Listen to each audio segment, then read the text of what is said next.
Ladies and gentlemen, I have with us today the one, the only, it's Grimmy. Welcome, man. Hey, hello everyone. Thank you very much for having me on today. It's a real honor. I've watched a few of these, so I know how they go, and I really like the vibe. So yeah, I'm very happy to be here. I'm glad to hear that. That's awesome. Well, you've spoiled yourself for the first question then, and I've already poisoned you, but how do you describe yourself and what you do? Well, yeah, I didn't prepare any answers, so good. that helps. Fantastic. Yeah, keeps it legit. Uh-huh. So I'm a Starcraft streamer. I'll say daily Starcraft streamer. Anyone in chat that is following me will be like, no, you're not. But I'm definitely trying to be a daily streamer.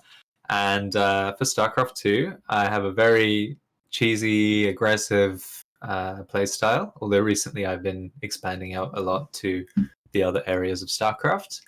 And yeah, I'm here for the long run, full-time streamer. And yeah, I think that about friendly, family-friendly, very Christian, very good-humored community. That probably sums me up. Yeah. Family friendly stream, yes. Yes. Indeed. Very cool. So how long have you been full time? That depends. I mean, I've had other interests which I've slowly phased out. Mm-hmm. But since I moved to Liverpool, which is about 2 years ago, I guess you could say I was full time. I know a lot of streamers are saying they're full time and they have a job, like Apop, for example. So I think definitely with the hours I put in, I can call myself full time for at least 2 years for sure.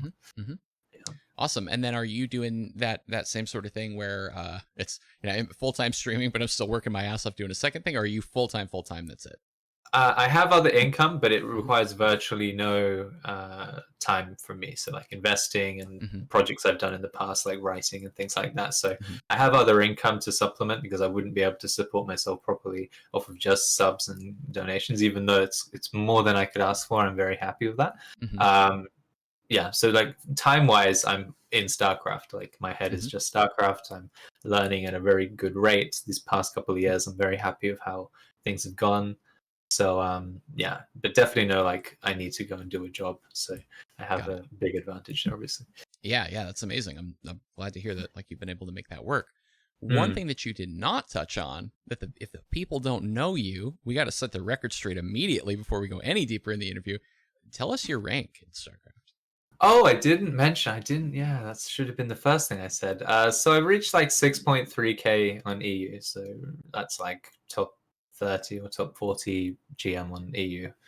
And NA it's been about 6k or 5.950. I think we got to, which I don't know. That's like top 15 or top 10 or something. So pretty good. But that was in.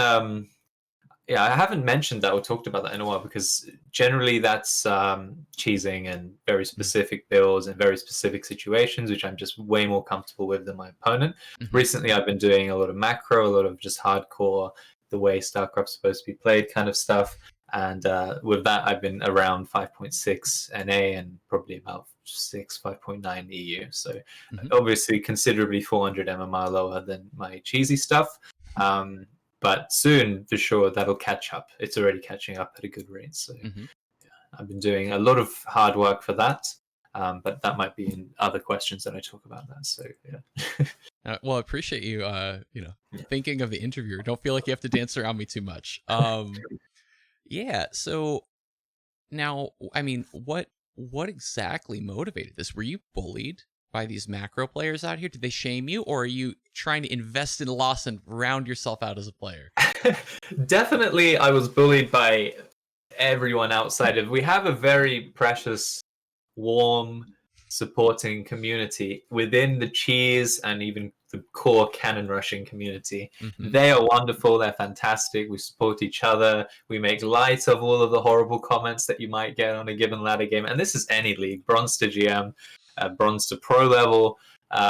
We have a Discord and we have the Salt channel. Every single day there's at least a couple of horrible things that people have said around cannon rushing, around cheesing and stuff like that. So it's kind of like a joke, a bit of fun.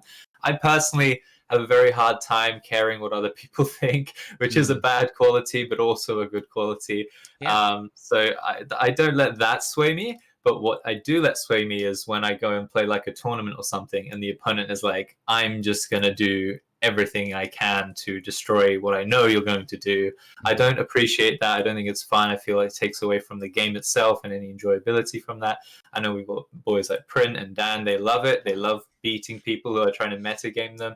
And I Right, think that right. there's definitely a certain satisfaction and enjoyment out of that. But I want to play the more whole-rounded, game. Which I would be happy to do if I could start the way I wanted to every game and no one would do anything about it, because the games can still go out 100 different Mm. ways Yeah. off of that.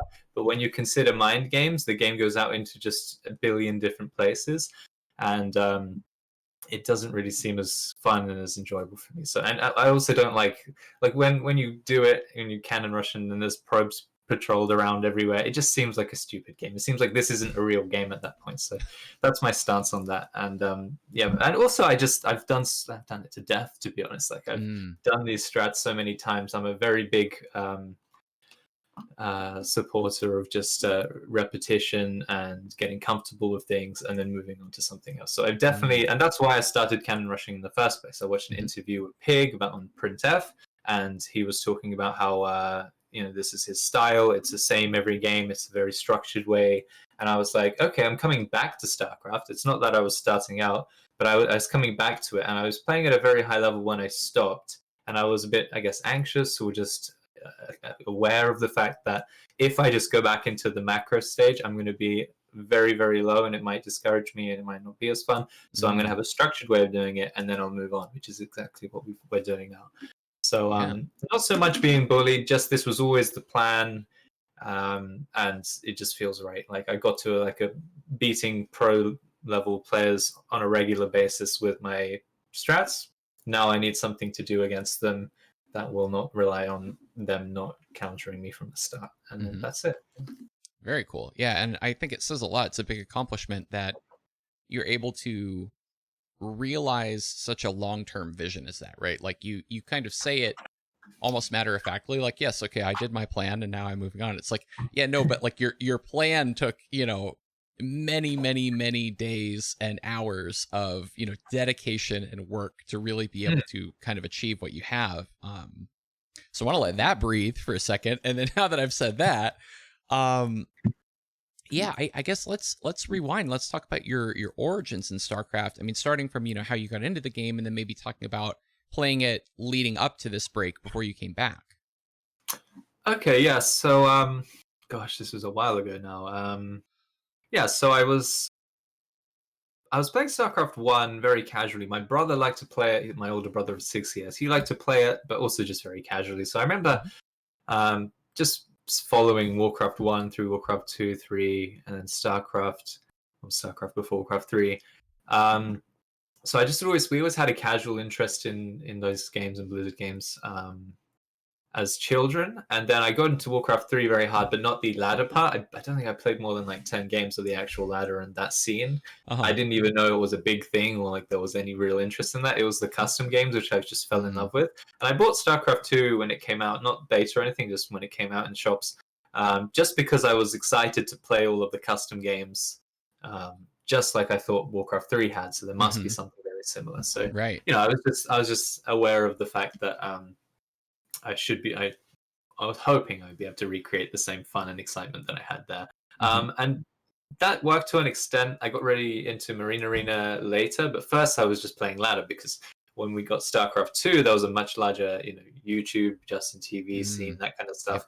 The whole scene was so hype and exciting, and all the even though everyone was bad back then, it was just really exciting and really fun to watch the scene unfold and all these tournaments and like 100,000 viewer MLG tournaments and Husky and HD and Day 9 and all those wonderful characters. So like Mhm.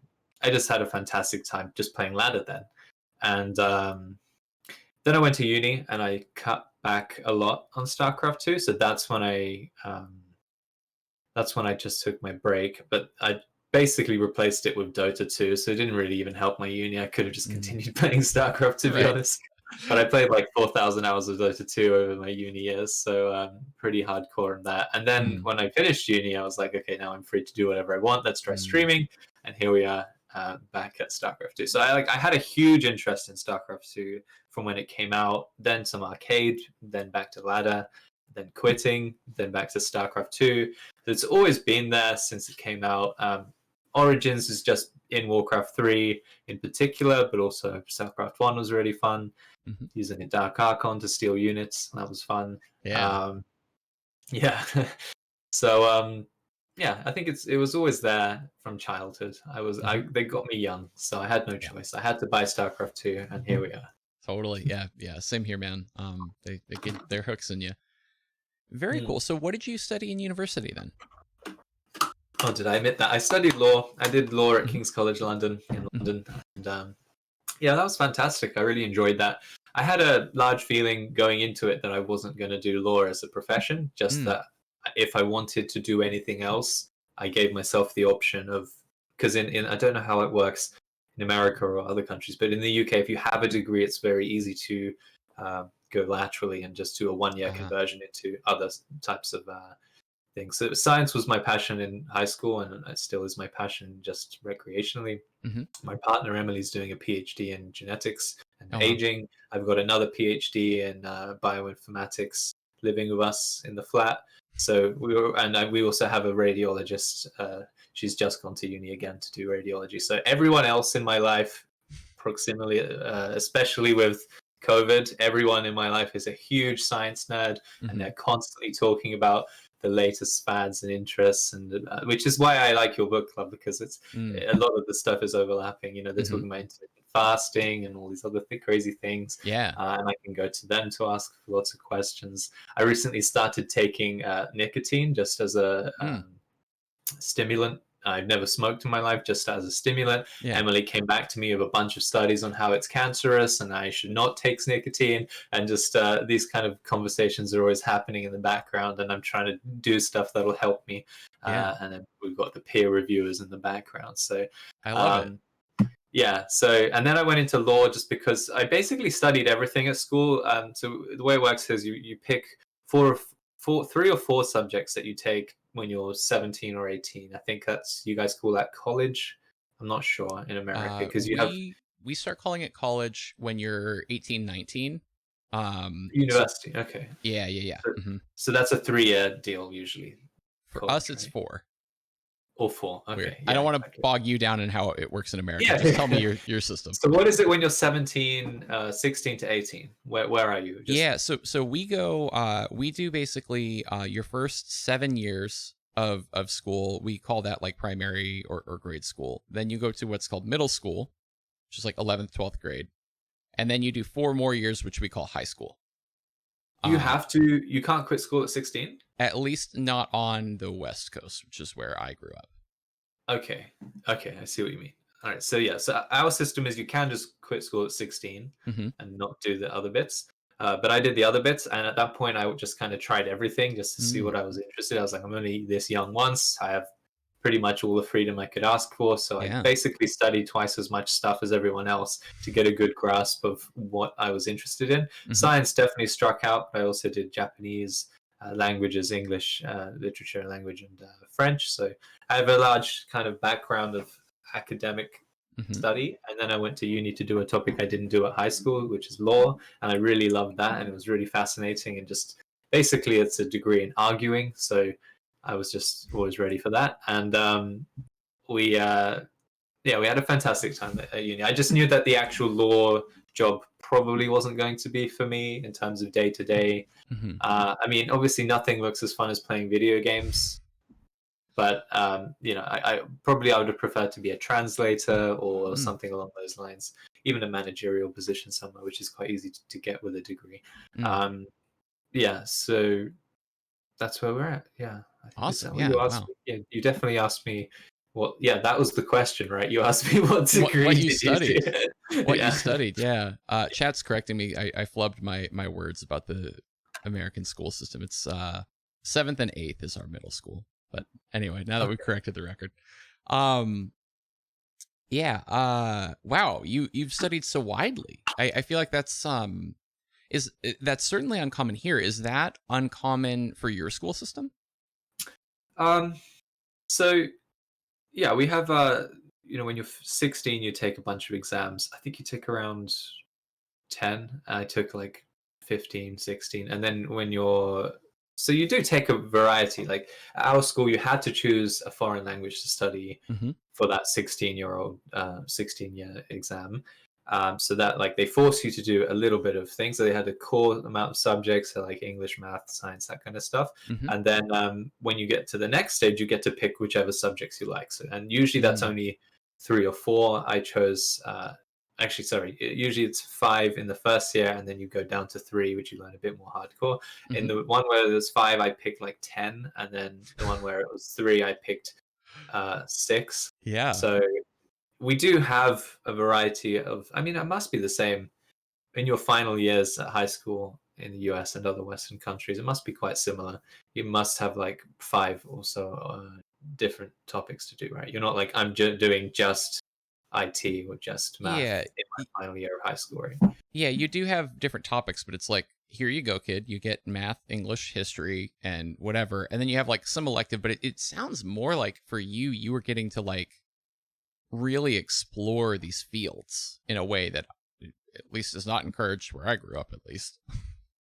Yeah, well, we have a funny system in the UK. I don't know. You get money based on the results of the students. So they wanted, Mm. if you had a bright student, they wanted them to take more exams just to get extra funding Uh later huh. on down the line.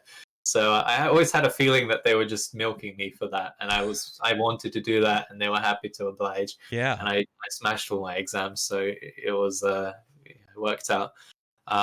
But yeah, I was just a big nerd, and during all these exams, I was playing Starcraft too. So it was like the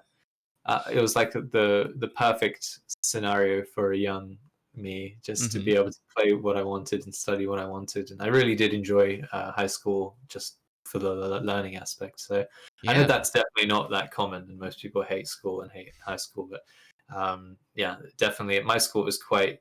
It's a very small school as well. It was a Mm-hmm. foreign languages and art school, but it was very small. Mm-hmm. So in my last years, probably that's a big issue. If I had 30 kids with me when I was doing my last years there, then that would have been a different vibe, and I may not have wanted to do it. But I was the Mm. only person. It was me and my Japanese teacher, so it was just tutoring Wow. at school for my last year. And in French, there was only two students, so it was much more of a close relationship with the teachers Mm-hmm. and a much smaller environment. So I guess that makes a big difference as well. Because if there was like 30 people, I just probably wouldn't feel the need to study it like I did, I guess. Yeah. Yeah. I was going to ask about that because I feel like here, if a kid was like, "Hey, I want to take double the normal course load," they would sit you down and be like, "Listen, son, we don't think you can actually do that." Like, I mean, even I spoke with Neuro a few weeks ago, I suppose by now, and he was in like they call it like a gifted program, right? It's like, all right, you're super smart. We're gonna give you like special schooling to try to leverage, this opportunity that we have in you and really invest into you. But even Mm. then, I mean, they like gave him what sounded like a college course load instead of a, Mm. grade school Yeah, course load or whatever. yeah, But it wasn't like double, or it didn't sound like it. At least I don't want to put words in his mouth. yeah. I don't know. So if you said, look, I want to study. So some of the topics I did, they didn't actually teach at my school. I was just like, I'm just going to study this at Mm. home.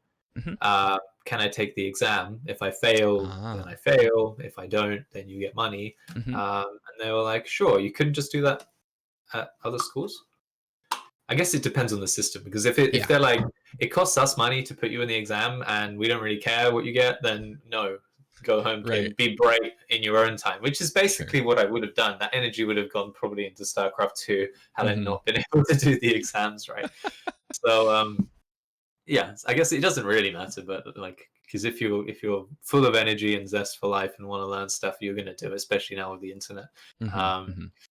yeah, I just had the teachers at my disposal. So even though I didn't have all of the subjects, like I didn't do one of my biology courses wasn't taught at school, I always had my teachers to go to, and they were happy to be like, "Oh my god, a student that wants to learn and sit down." Yeah.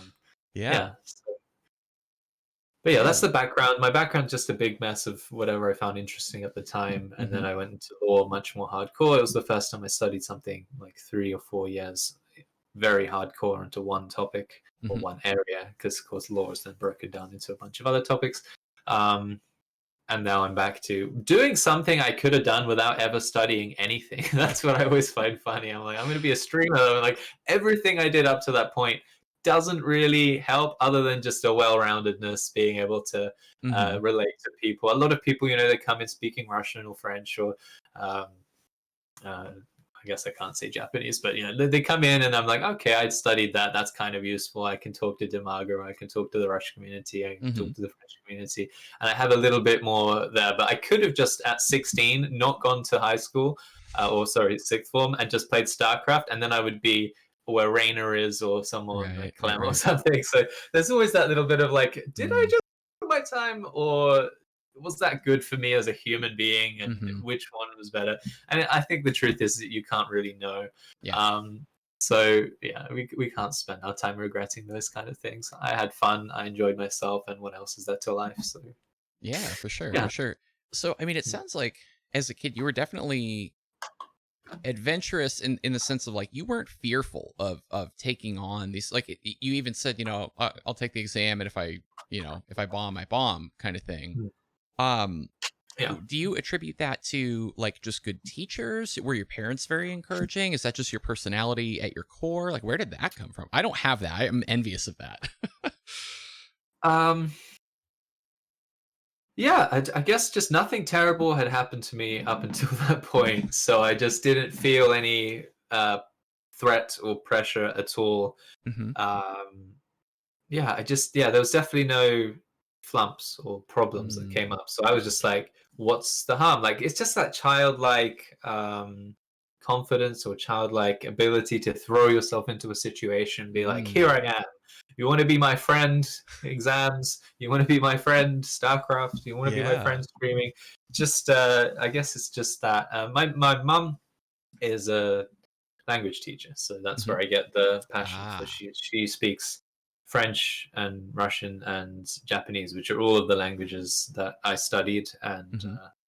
learned extra. Well, not Russian because that was my first language, but I guess English technically. And she also speaks Spanish, which I didn't do. So I guess my mum is just there as a standard of look, you can acquire lots of cool skills and look how much fun I'm having with them and why Mm. wouldn't you want to? She always encouraged me to try stuff. So Ah. I can attribute a lot of my curiosity and zest for learning and stuff like that to her. Mhm. But at the same time, I was doing other things, StarCraft and topics that she couldn't care less about, like math and stuff like that. So, yeah, it's definitely just a good mix of circumstances. And I say the school is such a small population that one, it was always very easy to be top of my class when there's like 6 people in there, so like that you just kind of get used to that and you're like, well, there's no ego or fear or anything like that. And the other one is just the one-on-one aspect of the teachers who were very happy to Mhm. oblige. Yeah, if they were like, no, I'm done with my hours, I'm going home to have a smoke and relax, then that would have completely changed my outlook on life for sure. I Mhm. would have been like, okay, well, I guess I'm not doing math after school or something like. Right. Definitely an aspect of luck with the teachers, and good job to them for sure. I'm very, very appreciative of what they did in my life. Yeah, that's awesome. So, okay, on the language front, then, was Russian your first language or English or how did? Russian, yeah. So I Okay. was born in the Crimea in it's a disputed territory technically, so I shouldn't say it. Yeah. Russia/Ukraine. Okay. Uh-huh. On my passport, it says Ukraine. On my brother's passport, it says the USSR. And on someone born now, it will say Russia. Mhm. So it's a Well. bit of a mess, but I only ever spoke Russian. My family all spoke Russian.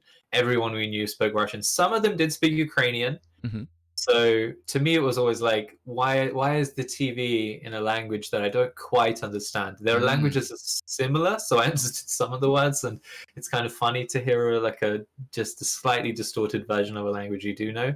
But I always wondered why isn't it Russia as a growing up, and then it became that after a referendum.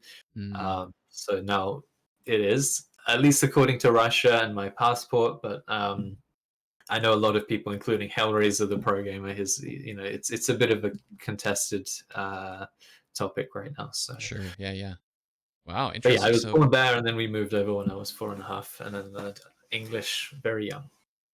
yeah, I was gonna say because like I mean, you have the accent. I guess I just Mhm. assumed you're sort of born and raised there. So where is your citizenship then? So I have the passports for Russia, Ukraine, and the UK. They will allow multiple Ah, citizenship. I know in America and other countries. No, I don't know. Can you have two passports? Can you be an American citizen and a French citizen, for example? I don't know. Well, I know Asa, who was on recently, said he's got dual Canadian American. So I guess that must be a thing. Yeah, there you go. Yeah, yeah. Oh, Yeah. for Okay. sure, actually. Yeah, I know Sticky, one of my main boys, is also two. Yeah, yeah. Yeah. So I guess it I'm just depends. Yeah. technically triple, but I get Ukraine probably doesn't think I have a Russian passport because they're like, Mm, why would you have one? You were born in our land, and Russia probably says the the same same. thing, but Yeah. they didn't renounce the passports because I was born there. So I ended up with Mm, three. Um, but interesting. obviously, mostly culturally, upbringing wise, all my time was in the UK, so Hmm. that's where I am. That's where my accent is. I speak Russian, my first language, with an English accent. So Oh, how that funny! yeah, I know. It's just it's strange. My brother doesn't, so it's just me in the Really? family because he was 6 years older when we Uh moved. huh. So yeah, it's weird because obviously I didn't speak as a child up until 4.5. I spoke Russian without an accent, and then at Hmm. some point I started to develop one as I learned English and learned. It's just because there's a lot of sounds that your mouth has to make all the time, and I guess my mouth lost the The Russian sounds way. for Russian, and now I struggle saying some of those sounds, and now we end up with an accent. It's How not as funny. strong as a regular English person would be Hmm. speaking, and some people don't notice until I say certain words, but others are like accent. I can hear you, foreigner, gringo detected. How So funny. yeah, Oh man, I love it. Very cool. So, okay, you've had this very, sort of interesting like meandering path into various different subjects and kind of in and out of StarCraft. And you kind of said with law like you never had any intention of going into it. It was just like I want to get this degree kind of thing. Like or did you initially well, think that you would do it? well, again, we have an option. Basically, I could have gone for a degree in most things with the Mhm. amount of study topics that I did. I could have gone into the French or one of the languages I did, or biology, which was my key science, or uh, something like that. But I think I just looked at all of my options and decided like psychology as something humanitarian, history, psychology, law, all of these things were very interesting to me, but from a more outside perspective. Then I went into and looked into them a little bit more seriously, and law was just the one that stuck at the time. I'm kind of speaking for myself 10 years ago, so I'm trying Sure. to remember exactly what was my plan there, but Mhm. it just definitely seemed like something very fascinating. There wasn't any like show or something. It wasn't Suits or something back then that don't know if it was even out 10 years ago. But yeah, I don't know exactly what it was. I just definitely like just out of interest being like, oh, okay, so there's this whole system of things that govern my life and everyone around me that Mhm. I have no idea about. And if I ever get into trouble, I will be completely helpless. Despite the fact that I did my best to get a large grasp on everything that's happening around me. Yeah. I'm this curious sponge of a mind as a teenager. You're trying to soak everything in. And you're like, but I have no idea about stuff that will land me in prison for my whole life, or that will land me in big trouble, or what are the things. So probably going up to that, it was a bit of an um, like picking at me, like you don't know this, you don't know Mm. this all the time. These legal Yeah. questions coming up, which are very, very practical and important straight up, just like immediately. So I imagine there was that kind of tugging on me whilst I was doing everything else. Yeah. Which I'm very satisfied with that now. Now, if I have a legal question, I know the ways to go and the statutes to look out and how to find them and everything like that. So, definitely satisfied my reason for doing law in the first place. But Yeah. Yeah. didn't make me That's any better at StarCraft. That's my only problem. all right. No, that's way cool, man. So, all right, then what about your sort of path into streaming, right? Because as you said, you kind of did all of this work right? You amassed this body of knowledge, which made you a very interesting person to have a conversation with. And as you say, it didn't make you better at StarCraft, and it didn't make you more famous on Twitch. So Yes. what was the path into streaming like? How did that, how did it catch your interest? What made you decide I'm going to actually do that? So truthfully, I think when I first started streaming, it was off of the back of Marine Arena, which is an arcade game in StarCraft 2. It's one of the top 5 or 10 games typically being played, and I was having such an amazing time. We had a cool community there, so I was just Mm-hmm. streaming for them very casually at first, with no real intentions of taking it further. At the same time, I was trying to create. Oh, this is, yeah, I guess I need to mention this. So after law, I went into a little bit of game design, and again, Mm-hmm. it's something I'd never done before with no background. I know a lot of guys have fantastic coders and they're able to go into that really easily, Mm-hmm. but I just tried my hand at it just out of interest again. I was trying to recreate Marine Arena as a standalone game in Unreal Engine 4, Mm-hmm. and I was just trying to figure out that and like visual blueprinting and stuff like that, and a bit of C++. And I was just trying to create that, and then I was like, at the same time, streaming Marine Arena and doing both of those things simultaneously. And at some point, I put the game design on the back burner because I realized that even if I made this game, I have no interest, no community, no following, no money to Mm-hmm. make a huge campaign, no way to Right. pitch it or anything like that. So even if I sink all this time into a game, I won't have any real way of realizing it, and it will Mm-hmm. just be doing nothing. Yeah. And for a game which I was making, it's an 8-player game requiring a huge flow of people all the time. It Mm-hmm. wasn't very practical to just keep doing that. So I Yeah. have a tiny amount of game design knowledge. I figured out a lot of cool stuff, and it's so satisfying. I know I've read on your Discord recently you're thinking about pioneering your own little game of MMO, and not I've got little. a few ideas kicking around. Yeah. So I know you We'll understand see. the excitement and fun of all of that, but obviously with your background, you're way more advanced than anything I could do. But still, I was figuring stuff out, just like making box clicks and selecting units Yeah. and trying to figure out server stuff. And I was having a great time doing that. And then I realized, okay, even if I pursue this, it won't go anywhere. So the Mm-hmm. only actual thing I'm doing right now, which is remotely useful, is streaming. And then I was like, I'm actually having an amazing time playing StarCraft 2 outside of Marine Arena. Let's Mm. just do that for a while and see where it leads. And that's where we are right now, seeing where it leads. Yeah. Okay. Awesome. Growing. So I need to backfill myself a little bit because okay, so here's is everybody ready for the dirty secret about these interviews? You would think that it's this massive undertaking, and I go back and I watch every VOD that anybody has ever done. But the reality is I just have a good memory and I'm a gigantic fanboy of like a lot of people in the scene, right? So the prep for this was I spent the last 2 weeks thinking about everything that I knew and remembered about you and thought was interesting and wanted to talk about more in a conversation. I wrote it all down, right? That was the prep.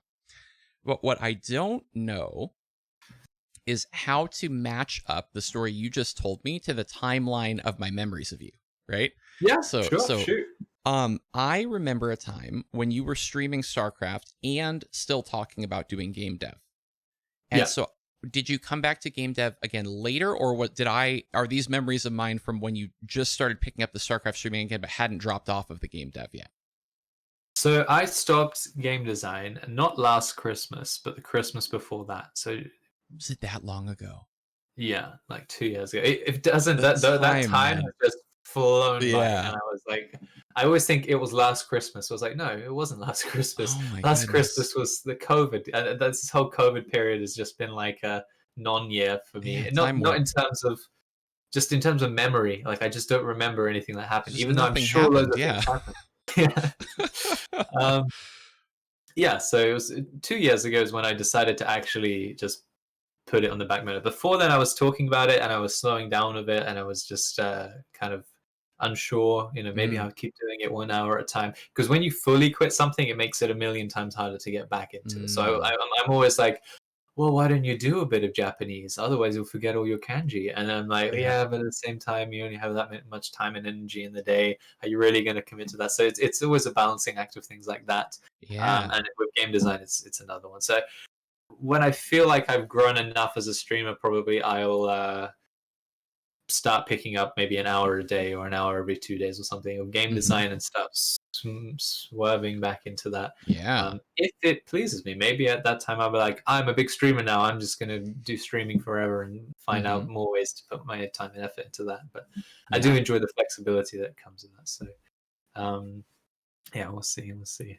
Yeah. This is so amazing. Okay, I have a lot of StarCraft related questions prepared, and like ostensibly all of these interviews should touch on that at some point, but Of course. I'm gonna keep waiting because there's too much about you that's fascinating that doesn't directly touch StarCraft. If you're okay Yeah. with that, can I keep pulling at Oh, these threads? absolutely. Hammer on. Yeah. I mean, I don't talk about myself too much on stream, so this is probably interesting for others as well. Hopefully Yeah, it's man. interesting. Yeah, absolutely. You're a fascinating person. Mm.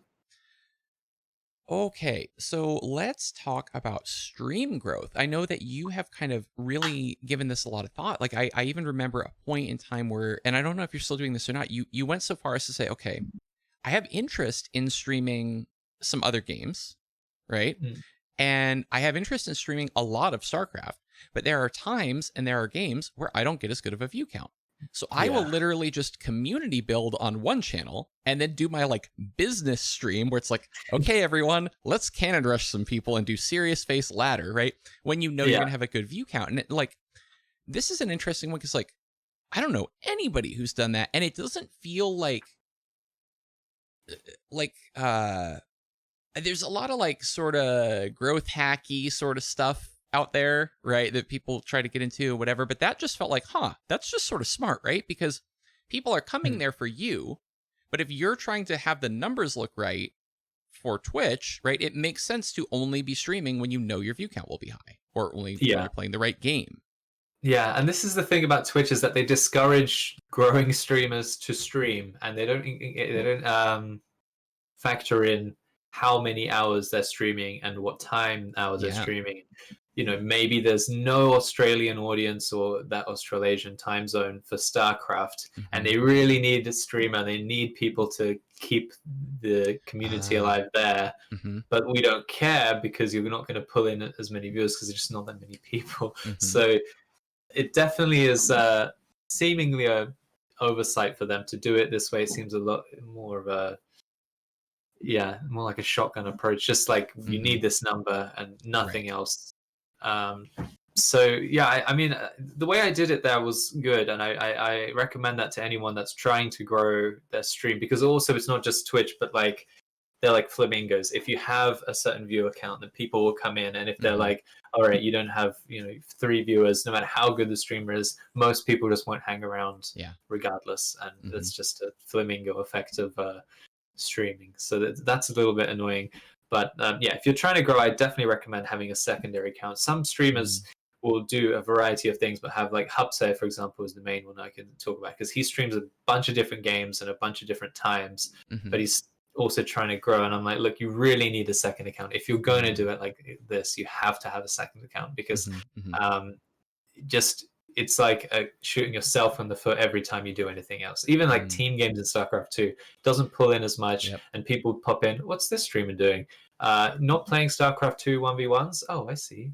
Goodbye forever. Right. Right. I mean, um, that's maybe not true in terms of community building. I think it's quite important. So if you're trying to build it in one game, then team games are good because it's like, okay, this guy plays once, but sometimes I'll hang around. Maybe he'll do a team game session and maybe he'll Mm-hmm. see my name and chat and come in and Yeah. we'll have some fun like that. So I think maybe definitely games apart is the time to make another account. But yeah, that worked. And that's the largest quote unquote growth I had in terms of viewership was when I Mm-hmm. did that. And I would stream only at the peak hours, which was like 8 till midnight, Mm-hmm. 8 p.m. till midnight for the EU. Audience and the Americans can come in as well. That's why it's such a good Mm-hmm. time. And then I would play team games and I would play other games, Dota and League and all that stuff on Scucho, which is my secondary account. The name was Emily's. She has some fun words like that coming out. It doesn't mean anything. It's just Scucho. And And that works. I got up to an average of about 80, which is more than 75, which you needed to apply for partnership. They still said no. And after Mhm. that, I was like, I can't, like, I don't want to play just 3 hours of StarCraft today. And the other thing is, I guess out of pride, I just didn't want to be like, I'm going to play 12 hours of StarCraft, but Mm. 9 of those hours are going to be on Scooter when I know I just can't pull in as many viewers. Right. So I'm doing a completely new thing now. And it's less around getting partnered and more around hours streamed and, using my new NAP system, which we can talk about if you want. But now it's less about partnership and more about hours streamed and Mhm. Mhm. growing in skill. And that's the thing. The viewership is always going to suffer because of the two things that I'm doing. But in terms of growth and in terms of hours streamed, I should be able to grow the community organically and normally. But right now, like, two of my streams are at times where most of my audience are asleep. So Mhm. get like I'm not going to get the viewership. And the second thing I'm doing is doing something else in StarCraft 2. So everyone comes in for cannons, which I've been doing very religiously over the past couple of years. Mhm. And then they see me doing a macro session, 9 hours of macro with Uko or something. And they're like, okay, this isn't the same guy. Unfollow, unsubscribe, never talking to this guy again. So Goodness. there's Yeah. definitely ups and downs with growth. It's this, yeah, it's a push and pull of what you want to do as a streamer. Like, if you want subs, there's one thing to do. If you want viewers, another thing to Mhm. do. If you want to get better at the game that you're playing and have passion for, that's Yeah. another set of different optimal things that you want to do. And then, of course, there's the fourth one, which is trying to mix them all in together. And Mm. then there's the fifth one, which is YouTube content, Twitter, and stuff like that. It's like, how are you Mhm. supposed to do everything? You can't. So right Yeah. now, I'm just putting up highlights and then exporting stuff, which is the laziest thing I can do, but it's better than absolutely nothing. Mhm. Which I will point to some amazing streamers like Parting. Absolutely no YouTube content. He makes like one video a year, right? Mhm. Mhm. Better than nothing. That's my Yeah. my. If you have literally no energy, just do better than nothing at all of these other things, and that's the dream. That's Yeah. the plan. So that was a tangent. No, that He was did say tangents are okay. yes. So uh, that's a lot to process, though. So we'll If take nothing else, I like them. And I mean, if I accomplish nothing else in this interview series other than getting smart and interesting people to talk to me for a couple hours, a couple times a week, hey, why not? that's a win for me. And everybody else, well, I'm sorry. No, this is fascinating, and I've been thinking about this so much for myself as well. And I feel this does not. You're the first person I've ever heard actually say it this way and explain it that well. And I think this explains why there's so much advice out there on, oh, you should do this as a streamer. You need to prioritize that. If you're not doing that, you're wrong. Mm, And it's like, well, yeah, probably if your goal is the same as the person who's telling this to you, right? exactly. It's like, from which angle are we talking here? Mm-hmm. Mm-hmm. Yeah, welcome to a law degree where nothing is ever just this way. It's like, well, actually, we're going to give you 15 other ways of looking at this, Yeah. and you get to spend 10 hours talking about it. So yeah, for sure. Yeah, yeah. So, I mean, I do think, there's merit to each of these. There's merit to building a large Twitch following. There's merit to building a large YouTube following. I just spoke to Loco, and, obviously he's huge on YouTube in a way that, almost none of us in the StarCraft 2 scene on Twitch are, right? Like, there's Mm, a couple of big names on YouTube, and most of us are of the hey, I export some highlights now and then variety, right? And it's like, you're right, it's better than nothing. It's still there. If Twitch ever like explodes, I at least have a body of work to refer back to, if not the same following. For me, I yeah. think it's a little bit more about that community thing that you mentioned, right? So I would love to talk to you like at length, not during this interview, because I will derail it entirely if I just I'm not going to let myself go there about that, because I think it's so interesting, and it's a very different mindset when you're invested in the human aspect of it versus just how can I get more views on this video? How can I get more concurrence on Twitch? Just different, like, numbersy, growth hacky. It just feels kind of icky to me in that way, where the like community building thing feels nice, right? Like, we have so many people in chat right now just like, oh, Grimmy's on, and they're like hyped to see you, and like that for me feels warm and fuzzy in a way where, like, if I never made a dime off of Twitch moving forward from here until the end of eternity, like, that is worth it. Like, that's cool. I really like that. Along the lines of chat, they did bring up, and see, here's the benefit of tuning in live, everybody on YouTube. Here's the benefit. Chat wants to know about Grimmy's sleep schedules. Let's Oh, hear okay, it. yeah, Lay it on that's us. a spicy one. Yeah, yeah. Although I just wanted to say one thing on top of Yeah. what you Oh, just please. said. Yes. Yeah, there's like there's viewer count, averages, sub count, just concurrent, like everything like that is great and interesting. But yeah, there's no count for like what I call sugar bears, just like people who are just positive, wonderful additions to your community, to your life. Because as a streamer, it's your life. You're spending Mm-hmm. tons of hours, tons of investment into it, and you're building this tribe. And it's such a human thing to want that connection with others and to build a tribe. And especially now with COVID and all that, obviously it's more important. There's a lot of depression and loneliness and stuff. Mm, um, it's such a wonderful thing, and there's no count for that, but I kind of keep it in my head as well. I'm like, I've mm-hmm. got like 20 guys who are just amazing, and if that was 30 of those guys or 50 of those guys, and imagine how incredible life can be. So I definitely Mm-hmm. agree with you Mm-hmm. about community building, because you just end up with these wonderful characters in your life, um, who just enrich it and make it a better place. So Yeah, for I sure. agree. Like, it's not just about the money as well, because this is lives and such a human thing to Mm-hmm. seek this out and have this. I mean, I have my partner Emily. I have my two flatmates who I adore and appreciate very much. So I have real humans in my life day to day. But obviously, there's like three people wasn't always enough. And having this wonderful community that I can just go live and they'll come in and they'll say hi, and we Mm-hmm. have that back and forth. That's fantastic. That's a real addition to a life. That's Yeah, for nice. sure. And not to, I don't want to paint it wrong. Like me and Grimmy are hating on anybody who's trying to make a living. We're not. Well, You know. no, I mean, I'm just saying, whoever it is that's trying to make a living will Yeah. still gain value from real wonderful Yes. characters in his Yes. Twitch. That might not be his main goal because he needs food Sure. or pay the rent, right? But like, he is taking value from all of these wonderful people, and you Mm-hmm. guys need to know how. They will know, that's the thing. They will know Yeah. how For sure. For fantastic. sure. Okay, So so sleep. moving on to sleep schedules. Yeah, I've always messed around with sleep. Actually, when I started StarCraft, I was doing Uberman, which is like the craziest one. It's like a 20-minute nap every 4 hours, 6 times a day, um, as in 6 naps a day, one every 4 hours. Mm-hmm. And that's the craziest way of doing it. I think it's probably very scientifically unsound. Mm-hmm. I don't think I did study. I looked into studies back then, but now I'm sure they'll have come through saying this just gives you brain damage. Please don't do it. But Mm-hmm. as a teenager, I was again not afraid of doing anything, and I did this whilst I was playing StarCraft and doing my exams, which again was very dangerous. Yeah. You were like, well, what if you fail? I should have probably had more of that, because I could have gone wrong messing Mm. around with how much I did. Yeah. Um, but now I'm doing a much more reasonable, well-rounded way of doing it. So basically, the way it's happening now is I sleep 4 times a day. Mm-hmm. I give myself 2 hours for each of those 4 times, Mm-hmm. and half an hour of that is to sort out whatever I need to do, go to the bathroom, get some food, Mm. whatever, and wind down and get to sleep, or just think about things in bed, Mm-hmm. get to sleep.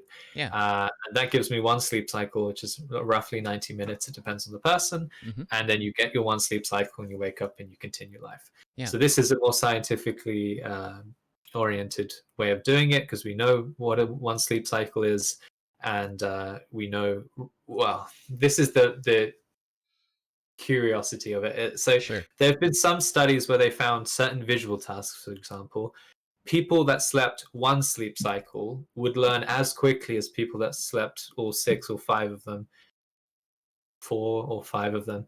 Actually, 4 to 6 of them, sorry. If you Mm-hmm. sleep 6 to 9 hours, that's either 4 or 6 sleep cycles. So Okay. people that slept one would learn and get better at this particular visual task, Yeah. as well as people that slept 6. And I just thought, wow, that's incredible. That's 6 times the efficiency, right? You could, if that's how it works, which again, this is one study, it doesn't mean that much, but Right. if that's how it works, that one sleep cycle could be repeated 4 times a day, and you would have got 4 times the progress, 4 times the consolidation Mm-hmm. as someone else. And that Yeah. huge advantage allows you to basically, the way I look at it is, when you do these naps and when you mess around like this, you just live more, right? Mm. Especially at a young age, you don't have that much time.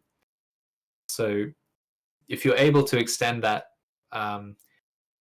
it's not just the hours, but like the amount of hours that you're feeling acute and energetic and Mm-hmm. lively and full of zest and all these wonderful positive qualities. Because Yeah. the way I always have my day is I would sleep 8 hours, and the first 6 hours of that day would be fantastic, and then I will just slump off, and the last 6 hours of the day would be pretty much useless. I'm not very much alive at that point. I don't really count that. So that is the frustration with the normal monophasic sleep cycle, and the polyphasic sleep cycles are the one trying to combat that, if not just a siesta like they do in Spain or other cultures, and maybe just one core sleep and one nap. A lot of options out there, but this is a little bit more hardcore because it's like you have 6 hour segments 4 times a day, and you must hit your naps. If you don't, you're going to suffer for the next 6 hours. And it's a lot more stringent. It requires more discipline, and the rewards should be higher. So I've been doing that recently, and what I plan to do with that is basically say I'm going to stream 4 times a day with 3 hour segments. That's the most I'll stream, which is 12 hours, which is a reasonable amount in terms of content, right? Like in terms of presence and content, that's a good amount. It's not like 18 hours a day or something with 6 hours sleep and just literally doing nothing but that. But the idea is that the 3 hour streams are, okay, I've played, I had a break, I've played, I had a break, I should be fresh every time. If I'm not, then I just won't stream, and I can wait till the next period. It's not a big deal. So that I actually haven't started properly yet. I did it for a little while without cam just to ease myself into the sleep schedule. But starting pretty much today, maybe in the next sleep after the next nap in 3 plus 2 is 5 hours, or 4.5 hours. That may be the first of my series of streams that will then just be like, wow, this guy's streaming 4 times a day, 3 hours each time, 12 hours, but like consistently, and he's not tired, and he's having a great time, and he's got his cam on. Hopefully that'll be in the next 5 hours, and I'm putting it out there so that the pressure's back on me to actually follow through on my thing instead of scam my viewers, which that's a big meme in our community, of course, is that I scam them. I promise things, over promise and under deliver. But yeah, hopefully that's how that will work. And the other thing is, what I like about this is, if I'm feeling dead and I'm like, okay, I need more sleep, I can just sleep from one nap to the end of the next one, and my circadian rhythm is still like, okay, we do wake up at this time. It's just we slept through. Basically, it would be, say I go to sleep at 12, and then I should wake up at 2, but instead I want more sleep. So I go from 12 and I go all the way up to 8, which is a full 8-hour core sleep, which we all know is the most tried and tested one. And then I just start again from that 8. And one thing I found out recently, which is very fascinating, is the way our brains and our circadian rhythm factor in, not factor in, what do I want to say? The way we have our schedule of when we should sleep isn't based on sleep, it's based on light, which I found very interesting. So we have this, I'm going to butcher this, super chiasmatic nucleus or something. It's a part of these certain cells in our brain which react to the light and create a 24-hour clock on, okay, now we think it's going to be dark, so we'll make melatonin. Now we know it's going to get light, so we won't make very much melatonin. And that was light. All these years, I assumed it was when you actually fell asleep, the brain has a way of registering this, and it's like, okay, you must want to go to sleep at this point, but it actually doesn't matter. So it's more about light. What I do as well is, if I'm not able to sleep, I'll just turn all the lights off and I'll try and listen to music or something and just relax and trick my brain into that. So yeah, I'm using these scientific principles and scientific study to influence this sleep schedule. Obviously, it will come down to personal issues and whether I can be disciplined and stuff like that. Sure. Yeah. Yeah, I'm always really excited to try stuff like this because it's not like a crazy thing. I'm doing it with the intention of bettering myself, my life, and how I'm going to interact with everyone. So yeah, it's really exciting, actually. Yeah. So, okay, man, I know, it's a lot. Boy, am I about to deep dive this. Let me just tell you how interesting all this is to me. So I have a tiny sliver of a piece of background in bioinformatics as well. Oh, you do? Yeah, barely. So this is of interest from that. I also have a pretty extensive history of sort of being forced into self-experimentation and sort of being very mindful of what my body and mind are doing through all the health issues that I've had, right? To where, sort of medicine is failing to give me answers here, right? Like they're saying, hey, these are the drugs we got. You've used them all, right? And you start thinking, okay, well, my gut's acting up. let me just think about the food I'm putting in my body. Let me just start reading ingredients and like learn, okay, I what if I, strip down to really basic diet and then add things back? You do elimination diet stuff and you go, oh, if when I have coffee, it makes me feel like this, and so on and so forth, right? So all of that already is very interesting to me. And then for many years, I felt like I was on this sort of mission to like, correct the injustices of the universe or whatever. And I was working a lot in like wearable fitness tracker data ingestion and sort of supporting clinical research that Mhm. wanted to use that, right? And Wow. Okay. yeah, so I this didn't would know be that. anything That's from amazing. like um, obesity, heart disease, pregnancy. Literally, at one point, a zoo strapped Fitbits to freaking fennec foxes to track Wow. their sleep schedule and figure out when they should have the exhibit open because the fennec foxes weren't doing well. Oh, that's clever. Yeah, that's Yeah. fantastic. Yeah, so Yeah. I have so many different looks on this kind of a sort of space that you talk about. One of my moderators as well is big into sort of all of this kind of stuff, and he's had to do a lot of similar self-experimentation. So I'm so fascinated by this. I don't know the first thing about sleep, so I'm Mm. very much outside of my sort of comfort zone here, but it's interesting to me. So I guess the first thing that I'm wondering then is you mentioned earlier you have this sort of peer review system in your flat, right? Got a Yeah. bunch of scientists around. Have any of them, are they for this? Are they against this? Have they come to you with papers like they did on the nicotine thing? Yeah, so the main one is Emily, my partner of, well, 10 years next January. So Wow, she's been really congratulations. big. Thanks. Yeah, she's my main one for like making sure I don't kill myself. I used to drink Dr. Pepper and Mm. okay, kill myself or have fun. But yeah, I used to drink Dr. Pepper. She was like, there's some studies in aspartame, it breaks down to some methyl something something and it doesn't get out of the brain. It just sits there and Mm. festers and causes problems. Like, oh, Dr. Pepper could be causing me brain damage. I guess I'll give that up. And I'm just these little things like that. Yeah. She didn't do much of a deep dive actually on sleep, which I imagine she probably did in the background. She just didn't tell me. She usually only comes to me when there's a big problem like cancer or something. Yeah. Yeah. Um, Yeah. and I have to. It's like I'm the lawyer and she's the scientist because she attacks me and I have to try and put up a Mm. case to myself. Well, this paper said you could get the same value with 1 hour and a Yeah. half or whatever, right? And so yeah, she didn't have a problem with it. My mum was actually surprisingly supportive when I was doing Hmm. Uberman. That's the one I wouldn't have been mad if she was like, "Don't do that. That's Yeah. crazy." Yeah. Yeah. I so supposedly, if you miss even one night's of sleep and you're just continuing on with like 24-hour sleep deprivation, that already causes brain damage. I don't Wow. think we know if that's permanent or not, or if you just sleep again and it's fine or not. But I may have caused myself severe brain damage as a teenager. That's a little bit Wow. of an anxiety that I have, right? Yeah. Yeah. Yeah. But yeah, as I say, this way I'm doing it now, it's like if my body's telling me you need to sleep, and when you stream StarCraft and you have to play at a high level, you kind of know when you're just not in a good state, you're Oh gonna boy, do just throw you it. ever. You can tell Exactly. like the minute you cue the first game, you go, oh no, Yeah, I like you're shouldn't be missing live. yeah, the probes aren't going in the right direction or on the mineral patches, and just Yeah. you don't build the first pylon. Like, yeah, of course.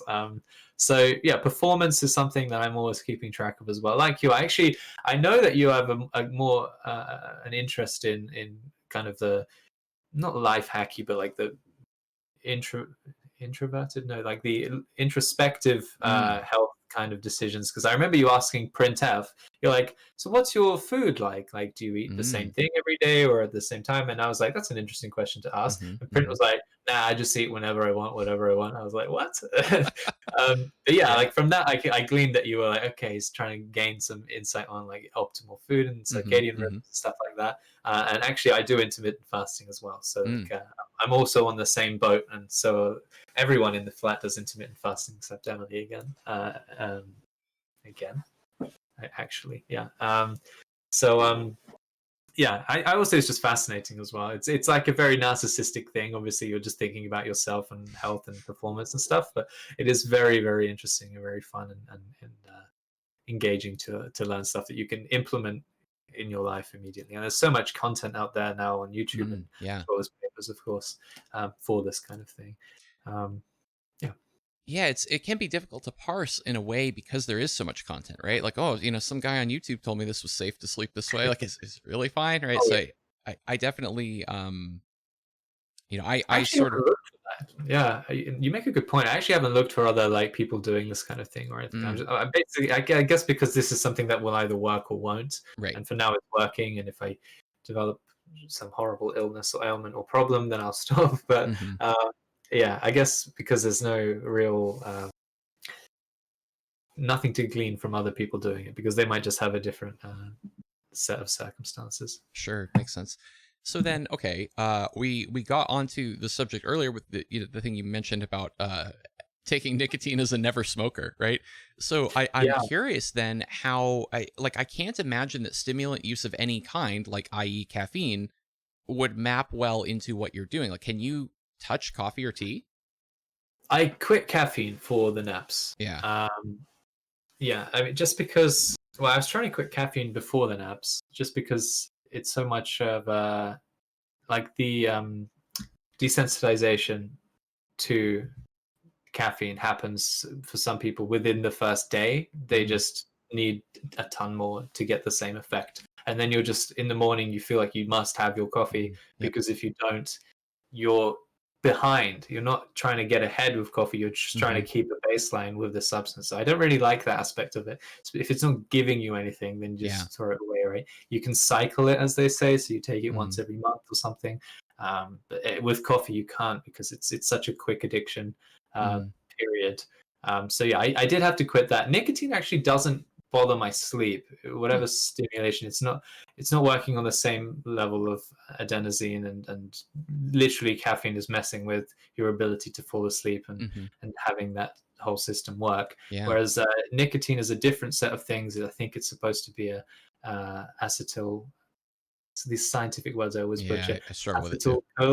Acetylcholine, something along those lines. That's the what it's an antagonist for. So Mm, it's a different system entirely. It doesn't bother my sleep, but it might be broken down into something that's cancerous. So I'm not so probably going good. to go. Yeah, exactly. Emily's like, yeah, definitely don't. So I might just keep it for like tournaments or important games or Mm, stuff like that, rather than a regular thing.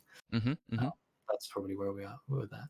Yeah. Yeah, but Super yeah, obviously, interesting. as you say, you need to be if you're falling asleep once every 6 hours, you're going to be very mindful of where you are emotionally. The heat needs to be cold. It needs to Hmm. be dark. It needs to be quiet. It's definitely a lot more regulating those environmental factors and emotional factors, as I say. Um, than once every 24 hours. But it's still the same game. I'd still be doing all of those things, just 4 times less, I guess, Right. every day. Yeah, it's not a big deal, I don't find. So Yeah. interesting. Okay, Mm. well, I suppose I should get us onto the subject of StarCraft. I've treated myself enough here with the nerdy subjects. So let's talk about the way the community at large views and considers cannon rushers. And I don't mean that in the way that you are probably thinking of, oh, they're dirty cheesers, we hate them. What I mean is something entirely more interesting, which is they look at you, they look at Printf, they look at Florencio, they look at Turkey Dano. I could go on and on and on and on, right? And list all the illustrious canoners, right? And they say, these people do the same thing, right? And I, of course, the informed student, I know better, right? I look at it and I go, no, it's not this. Are you out of your mind? Like it is so different. And I would love to delve into that piece because as much as I can probably understand some of the nuance there, like Florencio wants to prove to himself and everybody else whether the idea is actually good or bad, right? That's one of the things that and it's art to him to try to explore the space. And Printf is just like, I'm going to put myself in this box because the box is good training, right? But I can remove the box at any time if I'm in a tournament game and I want, and so everybody has their own look. Turkey Dano's like, hey man, there aren't rules. We're just trying to win. So how do you sort of feel that you kind of fit into that patchwork of different, angles? Okay, yeah. Um, yeah, I don't want to say anything too controversial because, um, I think it definitely depends on a timeline. So as I say, I Mm, went into cannon rushing with the intention of getting a groundwork strategy and style that I could repeat very quickly Mhm. and get better at, like very with a lot of repetitions Mhm. and good structure. I wanted a lot of streamers that would be able to supplement my idea of what's going on Yeah. and content which is out there. So I had all of that, and I was like, this is perfect. This is something you start the sequence of events at the first pylon or the first chrono boost at the very start of the game, Mhm. and you force the game into a situation that you are then practicing every time. Mhm. That is where a lot of the hate comes in, because it's something that the other person forces on you in a Yes. strategy game. And I absolutely understand and respect that. It's just a frustration with a strategy game, but it's like that's the game, right? Like Right. you can't be. I made this decision before I came in knowing this, and everyone else knows this. Is like that's just the game, and you have Mhm. to deal with the thing that comes first and practice against that, right? So the other side of the coin, of course, is I'm very good at doing the cannon rush. I'm also very good at defending the cannon rush. So if Mhm. I'm playing my macro sessions and someone does it against me, I say thank you very much, free MMR, because most of the time I'm much more ready to deflect that and have a good time with it, right? So I don't have that frustrations. It's Mm. a double-sided coin there. Right? You need to learn the very start of the game, and then you need to, it's the way the Koreans look at it. It's like that's why they're Mm. so aggressive and cheesy, is because that's what you start with, because it's the start of the game. You can't be like, I'm going to be Showtime. I'm going to learn ultra late game every game. You will get cheesed to the moon within the first 99% of your games, and you'll have 1% of your games that will actually have someone else is like, I'm going to be Cyril, let's go late game. Mm. Mhm. Unless, of course, you find a practice partner and you both agree, no rush 10 minutes kind of thing, right? But Yeah. like the nature of the game is aggression, cheese, back and forth. I'm on the back foot getting an eco advantage. You're on the attack, trying to gain an advantage elsewhere, Mhm. tech or whatever. So that's my general philosophy as to why I started and why I did it. Just trying to find a structured way to get back into a game that I used to love very much Yeah. before I went to uni. And in terms of that, didn't really address your question, because you're like, okay, Prince coming in a box. He's like, these are the rules, but I can take it up for a tournament. Dan's coming in like, whatever, I just want to win. Um, both of those things I get, and the Florencia thing as well. I'm like, I want to see if this works, not for the art aspect, but like I want to Yeah. see if it works, because if it doesn't, I'm never going to do it again, Mhm. and I'm going to find something better. Or if it does work, I need to know which situations I can do it in, and then I could Mhm. throw it out as a wild card, maybe like a PVT cannon rush is a perfect example of something that Mm. doesn't work, but maybe if it's a good map and a player that doesn't have any experience against it, and you can Mhm. throw it out, take a nice cheeky game, right? And you Yeah. even saw the pro level recently in Home Story Cup and IEMs. Death Aura, Zest, and some others are throwing out the wild card cannon rush. It's good to be able to do that, but Mhm. I'm not going to practice too much. So it's a mixture of all of those three things. The same with print as well. It's like, well, now I have a reputation as a cannon rusher. People are going to do things open pool first, maybe do a pylon scout or even earlier, just to see if it's me, if it's what I'm doing. Mhm. That's nice, and again, it helps in tournaments and stuff, because right now I'm doing loads of other stuff that they can't prepare for, Mhm. especially in PvZ. If they go pool fast, my other style, Gateforge or Double Stargate, kind of shuts all of that down. So Mm. yeah, and then the Dan thing is I just want to win, which is I do want to win. So like all three of those things are definitely incorporated into what I'm doing, but Mhm. like it's more about the broader goal of all. Print just wanted to play for fun every Saturday and keep up his skills, and now he stopped to do his game, obviously. Mhm. Um, and Dan streamed to do tournaments, I think, or fun, or it's just like what your goal is. And I stream Mhm. to have a base which I can then grow off of, and then do other stuff. So Yeah. it's more about, I think, the long term plan. And Flo again is he's got YouTube content to think about. He's got his viewers and his fans who expect a certain level of creativity and fun. And Mhm. cannon rushing is just one of those great ways to satiate those people. So Yeah. yeah, there's a few things going on, but I think that the question you posed was a little bit more narrow than I'd look Mm. at the situation. It's more about like, what are your goals? because Prince's goals were never to really win tournaments. It's not like he was like, I'm going to be a cannon rusher and I'm going to win all the tournaments because I've got this box that I can take off and go double Phoenix instead of an expand, right? He Right. never really like committed to that. So Mm. it's not fair to say that that's why he did it. I think he did it just for fun or whatever. Yeah, I think he just loves the strategy as well. You know, Yeah. it's like, how far can I push this thing that I love, kind of thing. Yeah. And I Like, hope, you know, I know some of those guys are watching. I hope I didn't put any, you know, words in anybody's mouth. You know, it's obviously more nuanced than I can capture in a soundbite, but just, you know, by way of framing it, because I feel like, you know, I understand why the scene at large looks at the cannon rushing community and says all these people are the same, it's the same strategy, do the same thing, whatever. But there is so much more to it than that, and the ways that you might opt out of the cannon rush strategy, or the different things that you might do besides it, or even the way you might execute it, different things like that really do add a lot of nuance in a way that I feel we do appreciate if it's a macro player, right? And yeah. it's easier to see, I guess, right? It's like, oh, this is a Stargate and not a Robo, right? But like, I don't know. It exists in both places.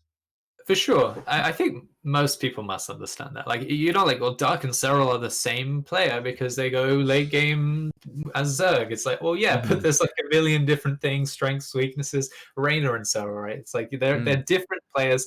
They have the same goal in mind, which is to win. So in many of the situations, the decisions will be the same. The execution will be similar because they're humans and they're playing at the highest level, and it's all going to converge into little similar things. But they are different people with different styles, and there's different decisions to be made. There's meta games. The way that they handle individual players is going to be different because they know those players better or worse. There's a million different factors that will then influence those things. Even though, yes, macro players, cheesers, in between, Bly, like there's all sorts of things for sure. And I think most people understand that. But yeah, like all cannon rushes are the same. It's probably more true to say that because there's, as I say, you funnel the game and the options quicker and Yes. harder with this. But there's still obviously, and the map especially influences. There's still a lot of different things that change the situation and allow for skill and talent to shine through and all of that stuff. So Yeah. yeah, I think most people get it though, surely. Depends. Yeah, I feel like you all get more hate than you deserve. But for sure. Oh yeah, for sure. Yeah. So let's talk then about, you know, your development of the macro side of your play, because that sounds a little bit more sort of present day and more, you know, where your headspace is now. Are you finding it kind of easy? And I'm curious, I guess, about both the emotional and the just like learning and strategic piece of this. Are you finding that an easy transition to make? Has it nagged at you at all that you, as you say, you know, you're like a couple hundred MMR lower when you go do the strategy that you're not as comfortable with? I don't find it nagging at all. It's very much to be expected. Like if I played macro and I just instantly at the MMR that I was, you know, practicing and honing a different set of skills and strats for, I would have been very shocked and been like, wow, macro is easy. I've been doing this the hard way the whole time. No, I'm very much aware and appreciative of how things were always going to go, which is like, I'm going to jump into a game. I'm not going to start the same way I always do. I'm going to do something else. And then there'll be a bunch of situations that are going to be thrown at me, which I just haven't got the experience or the kind of the plan down for yet. And then we'll hone those into different ways, into different boxes, and get comfortable with each of those.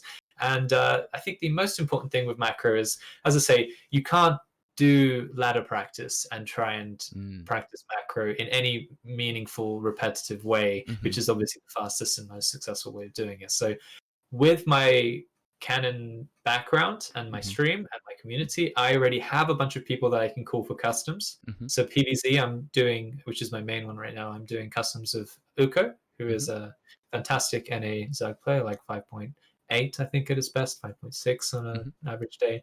And he is a mostly macro player, and he's agreed to play with me, and we just do these 9-hour, 5-hour, 3-hour sessions at a time.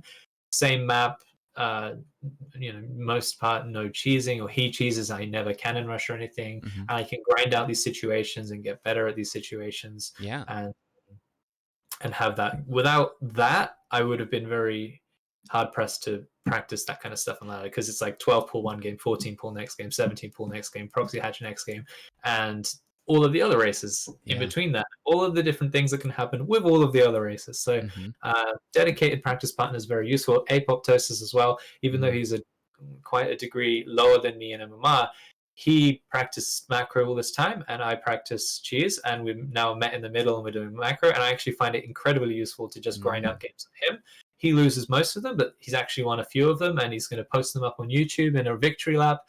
And it's back and forth there as well. And Yeah. I also figure out playing Uko and Apop. I figure out the differences between the feeling Mm. of playing two different level Zergs and what that means for me and how I have to play. Because against Apop, for example, my oracles and void rays are on his side of the map and being Mm. really annoying and then punishing him all the time. And against Yeah. Uko, it's like, oh, if I do that, you're going to flood me with 30 Zerglings and deny my third. I have to keep a void ray at home. Or if I take my third this quickly, you're just going to flood me. And often I go on Uko stream and see what he says about the games because he doesn't want to go on call during it. He's like, Mm. oh, if he's going to take his third that early, I'm going to Ling flood him. And that's a response that all the Zergs are going to do at that level. So Mm-hmm. knowing that and being able to hear that, it's like the best coaching because I'm doing something that the opponent is reacting to and punishing me immediately. Like, Right. no, don't do that. Okay, we know not to. Same, I've got Uriel as well. I've got a guy who feeds me these builds. He supports my stream, and he also jumps into customs and he is like, I'm pretty sure I can cheese the hell out of the way you're playing. And he played Zerg and just kept on sneaking Zerglings into my base. And I was like, I Oh actually can't man. even send this adept across the map without risking this happening. Yeah. Um, so yeah, dedicated practice partners, one matchup at a time. For now, it's PvZ. Before I did PvT, we had Burninator, we had Robbie G, we had some other players who I would just sit in and play out, and Goomba as well. It's very nice and kind to play me recently. So that is all the way I'm handling the macro situation because, as I say, it's very difficult to actually get the proper practice on the ladder. Even now, like Yeah. I did 100 games against 12 pool, and now I'm very comfortable with that. But if you do a 14 pool, I'm like, I don't think my Mm. 12 pool response is the right one. So Yeah. I need to practice that with some of my boys, and then we'll figure it out there.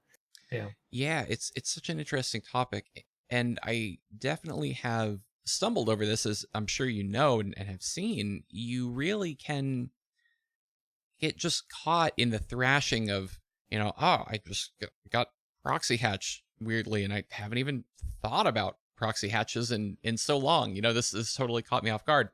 And then the next thing you know, I play a PvT, a PvP, a PvT, a PV random.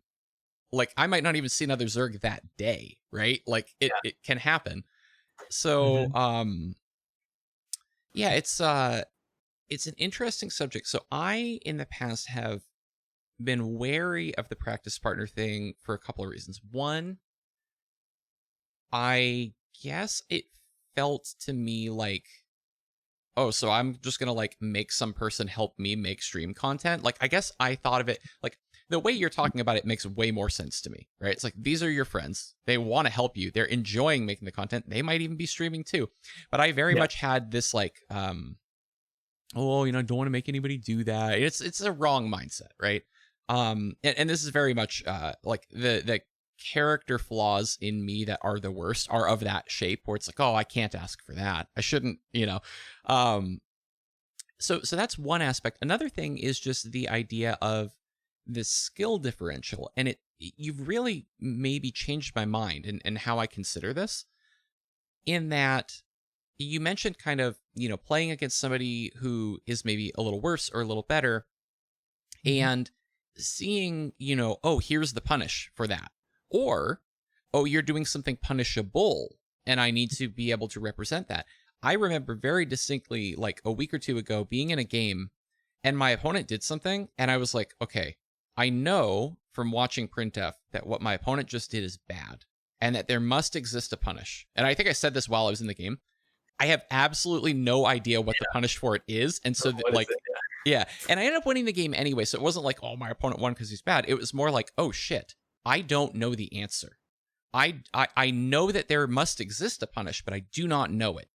And it's kind of weird to realize, okay, my skill level is still higher than this other person's, right? I won the game. They were in a horrible position the whole game. However, they should have lost it a lot sooner than they did. So there's still more for me to learn here. And that's a really interesting thing, because I think we often can sort of couch games of StarCraft as like, whoever the better person is stands nothing to gain by playing this custom, and whoever the worst person is stands everything to gain, as long as the better player isn't too much better, and you can still kind of get a word in edgewise in the game, kind of thing. But yeah, you've radically shifted my opinion on this, I think. Yeah, I mean, I can give you an example, and I do want to say, obviously, don't be shy. I think, especially hit up other streamers who are around your MMR. Even a league up or down, I think it doesn't matter. Like Apop is my.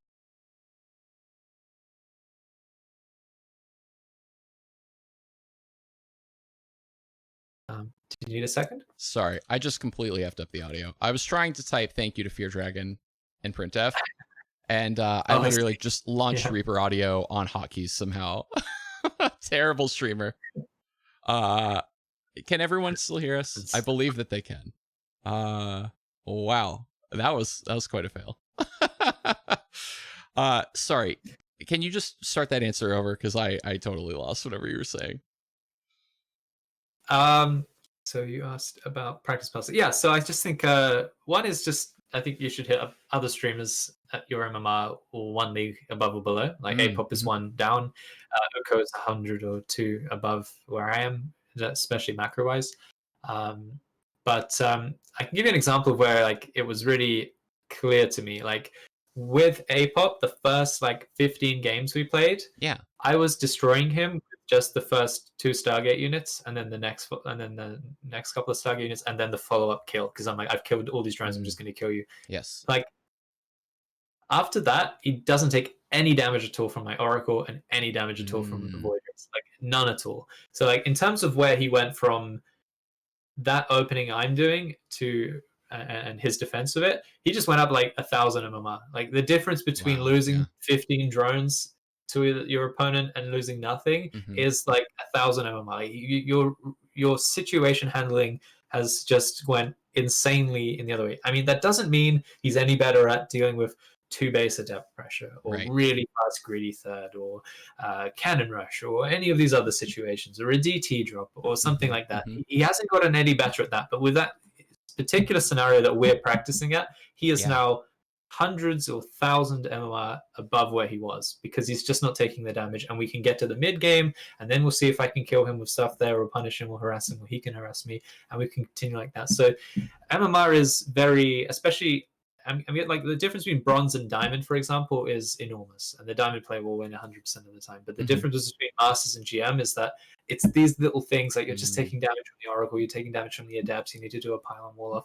These kind of little tiny things that you can very quickly iron out with your opponent. So like Apop used to do that, and now he just doesn't, and I have to kill him later, and I get practice with my Oracle and Voidray and stuff like that. So definitely it's a little bit difficult to gauge exactly where your opponent is. And I'm like 6.3 cannon rushing or cheesing, and he's 5 something, doing macro. Like where are we? We just have to go and see, and we ended up being perfectly fine. I mean, if I did just completely stomp him and he wasn't getting better, then that would be a different scenario. But he just completely learned. I'm still flabbergasted by just how quickly he fixed his game to deal with this kind of stuff.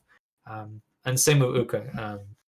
He used to do all these kind of like attack my fourth with lurkers and Hydra, and attack my third at the same time. He crushed me with that the first 5 games, and now I'm getting better at that. And you just slowly build upon these kind of scenarios, and you have the benefit of starting at the same matchup, same map, and same openings for the most part, to practice all these different things. I think that's how you really need to do it. And it's better to play with a friend, even if he's a lot different than you in MMR. It's better to play with that friend, I would say, than to play ladder at the same MMR. Like it actually just, if he's willing to play more than like 3 games, it's already worth it to just have a practice partner and practice the situation. Okay, so now I have 2 more things 2 more threads I want to pull out. I'm going to say them both so I don't forget them, so chat can help us. And the first one is about how we structure those customs. And by the way, are we okay for time? Because I've totally lost track. I normally time the interviews and try to get 2 them hours. Yeah. How long do you have? 2 hours. Okay. So we're all the way good. Okay, fantastic. Well, this might not be the nice, tidy hour and a half exactly YouTube content that we normally make, but as long as you're into it, Grimmy, I'm into it. I'm into it. Let's go. Okay. So yeah, the first thing is about structuring those customs and about what we do in them, and then the second piece is about the emotional management. So we'll do the structure thing first. Uh, Go ahead. Sorry, no, I was just going to ask you to Yes, clarify yes, that yes, you're yes. about to. Yeah. So I do subscribe to the idea that um, massed practice can be harmful or at least not as valuable. Um, and I base that on some of the Archives Book Club stuff that I've done. However, I think the notion of what is massed practice is very unclear in StarCraft, right? So, if I imagine the old map where you like split your workers, right? Doing that over and over and over again for 2 hours, I would consider massed practice, right? To where that second hour of doing worker splits in a custom game, I don't think you're getting what you could out of training different ways. I'm When not you say sure. Go ahead. masked practice, is that like it looks like practice, but actually you're doing nothing with your time? So I maybe the best example would be to reference a study, which I want to say is real, like sort of like clinical trial study thing, or not clinical trial, but like an academia study. Um, Mhm. but I learned about it in Make It Stick, the Archives Book Club book that we did very very early on. So the example is you have two classes of elementary school children, and they are eventually going to be in a competition for throwing bean bags at a 6 foot target, right? You're gonna stack these two populations up against one another. One of the Okay. populations trains by standing there and throwing a beanbag at a 6 foot target. That's their training, right? The other Okay. population was never allowed to throw at a 6 foot target. They only threw at 5 and 7 foot targets as their training. And the population that never did it performed better. Okay. Wait, is the second population they threw it at a 5 and a 7 foot target? It threw at both. So they the notion being that by not just saying here's this one skill, hammer it, hammer it, hammer it, hammer it, you're learning to differentiate how much oomph you need to put into your arm to make it land in the spot where your brain is perceiving that it wants to land. That's a tough one. In terms of results, that's a tough one because there's also the baseball effect, right? Where they Mm, have pitch it to me at 500 miles an hour or kilometers. Yeah, you guys say miles, right? yeah. 500 miles an hour, and then when it comes at me at 100, I'm going to hit it much easier. Likewise, if I'm trying to throw it at a smaller target and then you give me a bigger one, I'm going to be able to hit that easier. Mm-hmm. Uh, so I don't know, but I mean, obviously that's still really interesting. Yeah, It's yeah, it's yeah. really interesting because you're like that's the exact target. Um, yeah, I see where that's coming from, and I see also the problem with StarCraft, Mm-hmm. uh, because the equivalent of hitting a 5 and a 7 foot target in StarCraft is like, okay, I'm going to open up in PvZ, and I'm going to open up in a way that is going to handle with 12 pull, but you hit me with a 16 pull or a hatch first, Mm-hmm. then I'm not ready to change my arm, change the things I need to change to handle the situation properly. Mm-hmm. However, if you're masked practice, like if the kids were given an option to do 5, 6, and 7, Mm-hmm. then that would be what customs is. What playing ladder is, Mm. as a follow-up analogy, is like, okay, you're gonna throw this ball as this beanbag at this target, the 6 foot target, but you're also gonna have to unicycle, but you're also gonna have to Right. do the monkey bars, but you're also gonna have to do your math homework, but you're also gonna have to look at your shoes and cry like that. Right. That's the difference, right? And you need to Yes. be really good at all of those skills, and you need to practice them all at once, as opposed to a kid that does one day crying, one day monkey bars, Right. one day, and like that. So Yes. that would be the analogy. I think from the literature, it's quite clear that the one that practices each individual thing will learn faster, Mm. at least in terms of the sessions. Now, there is a huge issue, as I say, with sleep, Mm. and the kids that are sleeping more often should be performing better. And they found, and this is what I thought we were going with at first, which is Mm. that they did all these little tasks, and they got the participants to do certain physical tasks and to see if they could get better over time. And they found the only thing that would improve physical task learning is sleep. You can't now, oh, you can't, Mm-hmm. you can't relax or meditate or have caffeine Yeah. or a stimulant. None of these things will actually make you better the next day unless you slept.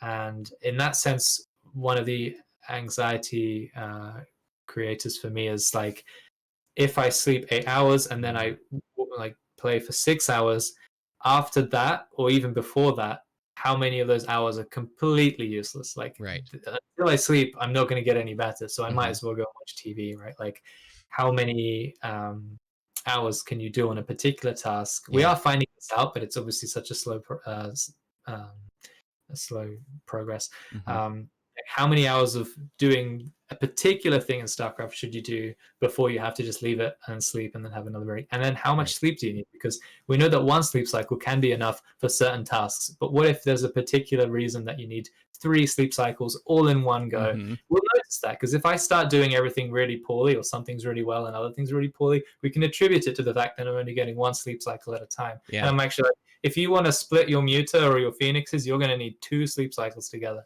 We'll have a little case study in me, I guess. Uh-huh. Yeah, I love it. See, this is, one of the things that I found so frustrating about being in academia, whether it was, formerly like me, myself as a researcher, or later somebody in industry, doing code to support academia. It's so slow to do proper science. And yes, we do get answers we can be confident in at the end of it.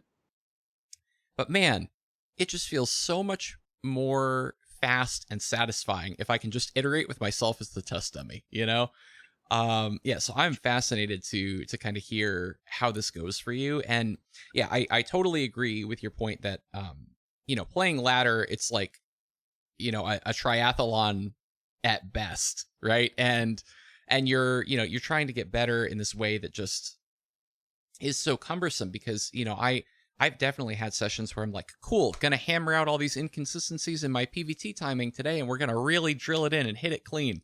And I'll even do a couple, empty games or like easy AIs beforehand. Let's warm it up. Cool, I hit this timing. Now let's compare against a person.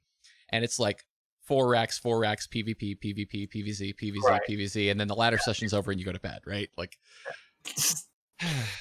yeah. I guess customs are the way forward. Well, I mean, if you have a friend who's willing to participate and you set your rules out, for example, like against APOP, it was just invaluable. Like I'm like, okay, you just do a 12 pull, and he's like, I'm gonna practice. Well, he was already doing it. Like he was practicing. So he was practicing it. I learned to defend it. Now I hit it on the ladder. I know the optimal way of dealing with what my plan is at least, and I can play from there. If they do a 16 pull, I don't know what my plan is. Like I'm gonna make a zealot or something, make a wall, and the links come 10 seconds after my zealot finishes. I'm like, well, I could add my nexus down. Right. It's all these little tiny things. I just don't have a plan for all of those things. And StarCraft is a little bit structured in that way, where it's like, well, the Zerg has to go pull at some time, and he has to go hatch at some time. And if he does things outside of these 6 ways, then he's just doing a really bad version of one of those 6 ways. So there is at least something to hold on to and be like, I understand, I've learned, and I've done that for 12 port, and I've done that for hatch first, and now there's the in between, and I've got friends to practice with, and this week we'll be doing that, right? And that's where we'll be. And then once I have all of those down, well, that's when you're talking about a pro level of understanding, where there's literally nothing that you can throw at me that I'm not already ready for. Yeah. And that's the difference between a really high GM and a pro. I think it's just complete comfort, regardless of what's happening. I'm like, yeah, you're doing this, I'll just do this. And it's a lot, but it's very possible, as we've seen. And if not, I'll just cannon rush them. So, it's a perfect plan. Yeah, makes sense. So, okay, then the last bit that I want to talk about with this topic is the emotional piece of it. So I can totally see how you, with everything that you told me about your upbringing and your studies and your sort of general disposition in life, I'm like, yeah, okay, you could get your ass kicked for 9 hours by somebody who's way better than you and probably still scrape together like some meaningful lessons and improvement out of that. I am not so resilient. And I wonder if you have encountered, because it sounds like you've had, a variety of different practice partners, right? You get lots of different personalities that way. Have you encountered anybody that is of that disposition? And what do you do? Do you break it down and, take some breathers in between to talk about what's happening? Or is it that only people like you trashes me? No, not you, because I feel like somebody could trash you and you'd be fine. Yeah. Do you, as you're in this, sort of group of friends who are, doing customs or whatever, is there anybody who, if I get trashed, right? Oh, we'll make it about me for a second, just by way of example. If I get trashed by somebody enough times and I don't feel like I even know what I should try or improve. Oh, like how I would handle with you in this Yeah. situation. Uh-huh. Yeah, well, A-pop, yeah, A-pop, yeah. He loses like 99% of his games against me, and he Okay. still plows on. And I mean, I think the reality, quite simply, is that he knows he's gotten much better, and Mm-hmm. I obviously give him words of affirmation. I'm like, Sure. "You have got much better." Or during the game, I'll be like, "Fantastic defense! Oh my god, Mm. you got my Oracle! Oh my god, you got my Void Ray!" Outplaying me, right? These are the things that all I can do. But at the end of the day, it's down to him to accept it. Like, Right. I have gotten better. I've been getting trashed, but I'm Mm. getting trashed much less and at a slower pace than I was getting trashed before. And I Yeah. think, yeah, so if we were to do customs, then we'd be like, hey, let's go PvP, let's do this. Do you want to do that? Well, let's our cannon rush. And I could say, look, there's your mistake. Mm. And we're going to play the same situation. Try not to do that mistake again. Mm-hmm. And then Mm-hmm. most of the time you won't. And then I'd be like, great job. Now Yeah. here's your next mistake. And that's just StarCraft. Like someone's going to make a mistake and then Mm. someone's going to win the game. But you just it's very structured. Just like there it is. That's why let's go. And Yeah. Yeah. that's Yeah. I can do that at a level where I'm like, definitely right there. My two Mm. adepts came in, your queen was out of position, you lost all your things. My two adepts came in, you didn't build a pylon in your wall. This is PvP, that's the end of the game. Yeah. It's very simple most of the time why there's a mistake. The Mm-hmm. frustration is not to do it over and over again. But generally, there's a very obvious trend and very obvious progression with both players, and that's how I would handle that kind of situation. Yeah. Okay. So it's the discussion in between, and it sounds like you might even, like, you come in, you kill a billion probes, right? And then you and the practice partner just go, okay, next one, right? And you, Yeah, there's no icky emotions that need to linger over that. It's just like, ah, well, all right, time to go practice the skill of dropping the damn pylon in the wall. Let's just get to that point in the especially, game. yeah, especially PvP. It's very much like, okay, the game's over. Oracle comes in, you didn't expect it, game's over. Yeah. DT, game's over. Like, Yep. Deb's game over. I did a push, you scouted for it, but didn't have enough stuff. That's it. Yeah, PvP is particularly like that. So I play with Hup, who is the most emotional player I know Mm. in terms of his reaction to everything that's happening, whether it be positive or negative. He rides Sure. the highs and he gets wrecked by the lows. Yeah. So yeah, with him, I kind of, if I'm honest, I have to throw games because like if I win three in a row, he'll stop the session. Yeah. So I have to be like, I'm just gonna do something less good or less Uh, practiced because I know he's an emotional ball to manage. But I do need the customs, and I do find them very useful, regardless. So yeah. it definitely depends on your disposition as a person. Mm. Most of my practice partners are very centered and not egotistical, but you will have some people who are just very, emotional. Just Mm. Mm-hmm. there's a lot of emotional control to be had with StarCraft in particular. That's for sure. Interesting. Interesting. Very cool. Mm. Okay, well, I don't want to make the content too long, but there are a couple more subjects that I want to hit if you still feel like you have the energy for it. Let's do it. All Yeah. right. So, the big question, and all of my interviews have kind of grazed this at some point or another. As somebody who is, you said it earlier, like, I am doing StarCraft, I am, gung ho, my eggs are in this basket. I want to make really cool StarCraft content. I want to be a bigger streamer and grow a community in StarCraft 2, right? And obviously, there's this big looming thing of, well, what are the tournaments going to do in 2 years? Nobody knows. All this wailing and gnashing of teeth. Tastosis is cast in Valorant. There's all these things. So I'm curious how you're thinking about that. Are you, just optimistic because, like, you don't necessarily need the tournament prize pool money to have a successful streaming community, and those people aren't going anywhere? Or kind of, what's your thought process? Definitely that is a big thing. Like if I was like, if I don't win tournaments, then I can't do this. That sounds like hell, and I appreciate anyone that's gone that way and Mm. put their eggs in that basket. I'd always wonder, like Cyril's just like he streams casually and he gets like 3,000 viewers. I'm like, Yeah. could you not make more money if you just press the stream button instead Right. of go to do both? Like Yeah. you just not want money. Like, look at Parting. Like, he's that level. Yeah. Also streaming. Bosh, 1,500 viewers, Yep. 2,000 subs. No worries. I'm like, why? I don't get you guys. But you know, it's a different world, a different feeling, engaging with your viewers and such. You know, I imagine that they just say, I don't like it. Never mind, right? Like, Sure. fair enough. But yeah, in regards to the question, I think there will always be something to fill in the market. So like if StarCraft 2 dies, then it dies. And I think it's a little bit silly for people to try and guess when it's going to happen. There's Right. a lot of server fire talks in my chat all the time about how there'll be an insurance fire for the servers and then it'll all be shut down. But realistically, I think, you know, it's got some time left. And even when it doesn't, something will fill in that void. Right. It looks like it's going to be Frost Giant, but it could be other things in the meantime, or even instead of Frost Giant, who knows? So I kind of believe in the capitalistic supply and demand thing, where it's like this community, these people, this passion, this money isn't going anywhere. Like it's always going to fill in, just as StarCraft 2 did for StarCraft 1. Something will happen, and if not, I can always just go play Dota. I absolutely love that game. So I don't have the anxiety. I should. No, I think you're right. I definitely think there are categories of people for whom it could be scary and there could be something looming where it's disruptive, right? It totally makes sense to me that casters, for example, are still doing their main thing that they love and they're dabbling, they're trying other games. Do I like casting this other game that's big right now? Maybe I do, maybe I don't, right? I mean, that totally makes sense. Tournament players probably are in the scariest position. By tournament players, I mean you're people who are making their living off of pulling down 100K off of, you know, whatever tournament. They're hoping to, you know, stretch across a couple of years on that paycheck kind of thing. You know, that's scary for them.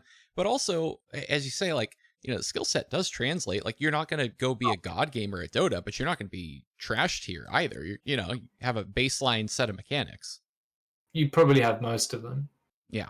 Like if you're Serral or a Reyna, I don't think they're gonna have, like, to think that they have what it takes to be good at StarCraft 2 in particular, and then not have what it takes to be good at Dota or something. Like, yeah, with team elements and stuff, but unless like they have a fundamental flaw where they're like, I can't talk to people whilst I play games, something crazy and out of the blue. Yeah. I just don't think, like, they have the discipline to do whatever they need to do to be at a good performance for tournaments, to perform every time they need to. They have the practice down, they have understanding of friends and customs and all that stuff. They have everything they need to do this everywhere else. Right. What they might not have is passion, and that's the main issue. Is not so much that the money's gone, but the passion that they needed for other games is much harder to grow, and that they just won't be able to do what they're doing for a game that they don't love as much. And StarCraft is a very niche, specific kind of game. That's more true than ever, I think. So, you know, you're just saying, I don't want to be a Dota 2 pro, even though there might be more money and it might be fantastic. I'm not going to be able to put in the hours and effort that I want to. So that's where the real issue lies with a game dying, obviously. Yeah, and I feel like you know, like I said, I don't think that you're wrong to not be worried. And this is why I'm glad to broach this question, right? A lot of people think, ooh, I don't know, should we talk about it? It's like, yeah, no, let's talk about it, because a lot of people have takes like yours that are well informed, make sense, and aren't doom and gloom, right? So it's totally worth kind of, you know, speaking on. I'm curious though to hear, because I mean there is a lot of buzz right now, right? There's the Frost Giant game. Maybe Mike Morheim's going to do something nobody really knows. It's too early to even say. There's the big Sunspear announcement recently. I don't know if you watched that episode of the Pylon Show. I'm curious. Are you aware of what they're building at all over there or not? No. Okay, yeah. So these are the Sunspear folks are a bunch of sort of StarCraft 2 diehards and modders and stuff who've been working for a long time on their own sort of thing. Wow. And so their core conceit is, well, one of the problems with growing StarCraft is, you know, the core competitive experience that everything is balanced around is 1v1. And so how do I onboard my friend, who I'm obviously way better, you know, at the game than them? So their core conceit was like, what if I balance my game around not just 1v1, but also twos, right? And so now I go, hey, you want to play some twos? We get ranked as twos, and it doesn't matter if I'm way better than you, and we can kind of do this thing. So they also are trying to cater in terms of like control layout and hotkey setup and stuff to the MOBA crowd a little bit, and the game looks a little bit like it's got some sort of MOBA stuff. Mhm. But yeah, it's very interesting. Like I would highly recommend anybody listen to that Pylon show. I mean, I'm giving a very high level overview based on kind of what they have shown so far. But yeah, it's just some fascinating different things. I mean, obviously we haven't seen a ton out of Frost Giant yet, other than the questions they're asking, so we can kind of make some inferences there. Mhm. Well, I guess this is not as exciting of a question. I kind of assumed that you would have seen that recent episode because a lot of folks are talking about it, but you're busy streaming and trying to cater to your sleep Yeah, schedule. one of my largest flaws is that I don't watch enough of other people's content, and it's mostly because of guilt. Because when you're watching other people's content, I could be making my own content. Yep. It's literally just that. Same with playing other games. I could Right. just Starcraft right now. Yeah, it's hard. But yeah, I Well, do want to say I hard agree with both of those two additions. One, the team game aspect, which I think a mm, lot of people are just like, I really wish teams were legit in StarCraft. Everyone knows there's no team game competitive, yeah. and so there's no real incentive for amazing team game. Even though the games itself, especially twos, fours is a bit of a mess and threes as well, but like twos, that synergy and hmm a little bit of predictability Yeah. allows for a very rich and dynamic set of metas and games that can Yeah. happen, which would be fantastic for tournaments if they had put in any effort to that. I hmm get though, because like StarCraft is, I can't actually think of any other game that's 1v1 that's not chess, right? Where it's mm, competitive at 1v1. They want to make sure they get that right because they're like the pioneers. But absolutely, the next guys need to be like, well, we know how to make 1v1 work. Yep. Let's do twos Yeah. and maybe even more. But yeah, and the other thing, the MOBA thing is fine because there's just a much larger player base playing Yes. MOBA. So if those guys are like, this is somewhat familiar, but the gameplay is different and I can do all these things now. hmm Cool. Absolutely fantastic. It's a bit of a cheap shot, like, let's just sneak some of the Dota things over here. We'll get those guys. But, why not? That's a good Yeah. idea. Well, I mean, if we love RTS, but we need to get off of our freaking high horse and be willing to like make it accessible to the mass majority of people playing online games right now, right? Like we can't keep looking down our nose because we're hurt about League from 2012 still. You know what I mean? Like we can look at it and say, "Hey, there's a lot of gamers who are already like right clicking a lot, you know what I Hmm. mean? Like maybe we could have them right click a slightly different way and and maybe they'd enjoy this genre as well, kind of thing." Yeah, absolutely. Like if it's going to grow and be legit as the other things, it's going to need to get easier, which is kind of that's the tough question where Frost Giant and these other upcoming RTS is like, it's not about how fast you click, and all the StarCraft guys are like, oh, but we want it to be about how fast you click. Like we Yes. need something to do that, right? Yeah, yeah, yeah. But I mean, I don't really get those guys so much. It's like they want chess, but with extra steps like visual chess, where it's like you Mm, don't have any physical reaction speed, that kind of stuff put into there. mm. Feels like that takes away a very large element of, because then all of the strategies are taken away, because a lot of it is that this shouldn't work, but I'm going to do it so fast that it does, or Yeah, yeah, oh, yeah. you didn't see this go by, oh, you're going to lose. Like there's a lot of things just because of that time and rigorous like physical demand. So I'm a bit anxious about new RTS games come out that are just like chess but slower and with cool pictures instead, right? Mhm. Um, but StarCraft already is that. Like you see a player like Flo, he wins on strategy and he can do that, and Yeah. he get away with not having the mechanics of someone at the pro level and still win. You can Yeah. still do that. You're just never going to be as fast and as good as the kids at the top of the pro scene and GM, because they're faster and doing what you're doing. Like, why Right. shouldn't they win? Right? It's not Yeah. that they're not thinking at all and not using their brain. They're still playing the chess. They're just also being really quick about it. They should win in a cool competitive game that gives you this opportunity. Mhm. Um, I don't see what's wrong with having both. That's my only concern about new RTS games, is that they're Yeah. going to make it something that a lot of people will play, but not what StarCraft 2 players want to Yeah. play at StarCraft 1. Because that's what the big complaint about StarCraft 2 was, like, oh, I guess the probes are just going to go by their own volition onto the mineral patches. Yeah. Oh, I guess we're going to start with 12 workers instead of 6. Right. It's already that's what StarCraft 2 was complained about, and I think that any future iteration might be more towards that way, but just Hmm. hopefully it's not too much in that it's just, well, let's just play chess. And Right. then, Yeah, it's a very loaded topic. I mean, like even things like you remember gateways? Yeah, you used to have to, oh yeah, you know what I press mean? the button. Yeah, yeah, yeah. Like any single thing that you do to make it less cumbersome, there will be people who are offended because, I mean, it may be a very small piece of how they differentiate their skill today, but Mm, it is a piece of it, and you just took that away from them, right? So, you know, there, it's very difficult to be sort of fair to everyone in that regard because somewhere there does exist a person who is only better than the person who's 50 mmr lower than them because they don't f2 their observers all over hell, and you just made it easy for the person, you know, who's 50 yeah, mmr lower to not lose, right? yeah. um yeah, I that's think that's a tricky problem.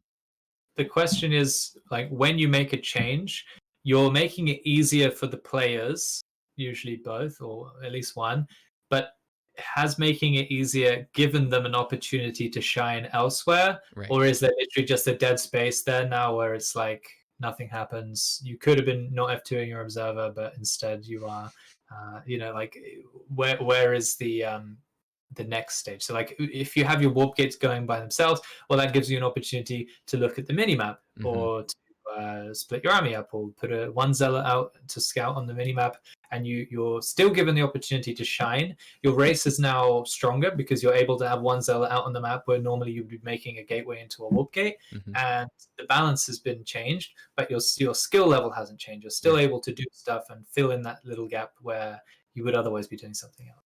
So I think that's where it is, and it's just like if an RTS comes out where it's like so streamlined and easy to do everything that it's like you're watching it unfold like a mobile game. Mm. A lot of it's just like you're clicking stuff and then 10 things happen, and you're like, oh, okay, I'm just watching a small movie here. Right. Yeah. Yeah, yeah, very interesting. I feel like you and I could probably go on about game design for a very long time, and maybe we will at some point, as Yeah. I Why know not? it's, you know, an interest of yours. The Mhm. last thing that I want to pick your brain about, and I ask this to many people because I feel like everybody has different strategies, and there aren't a lot of amazing answers. It's more like which bad answer do you like?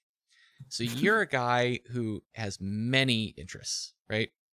Mhm. Clearly we know that from your path through education, the different things that you just told me you feel guilty about not doing, like watching other people's content. And like earlier, I had the same thing. You mentioned a tournament result. I'm like, I don't know what game he's talking about because I haven't watched that, but I did watch that pylon show. It's like you can't do it all, man.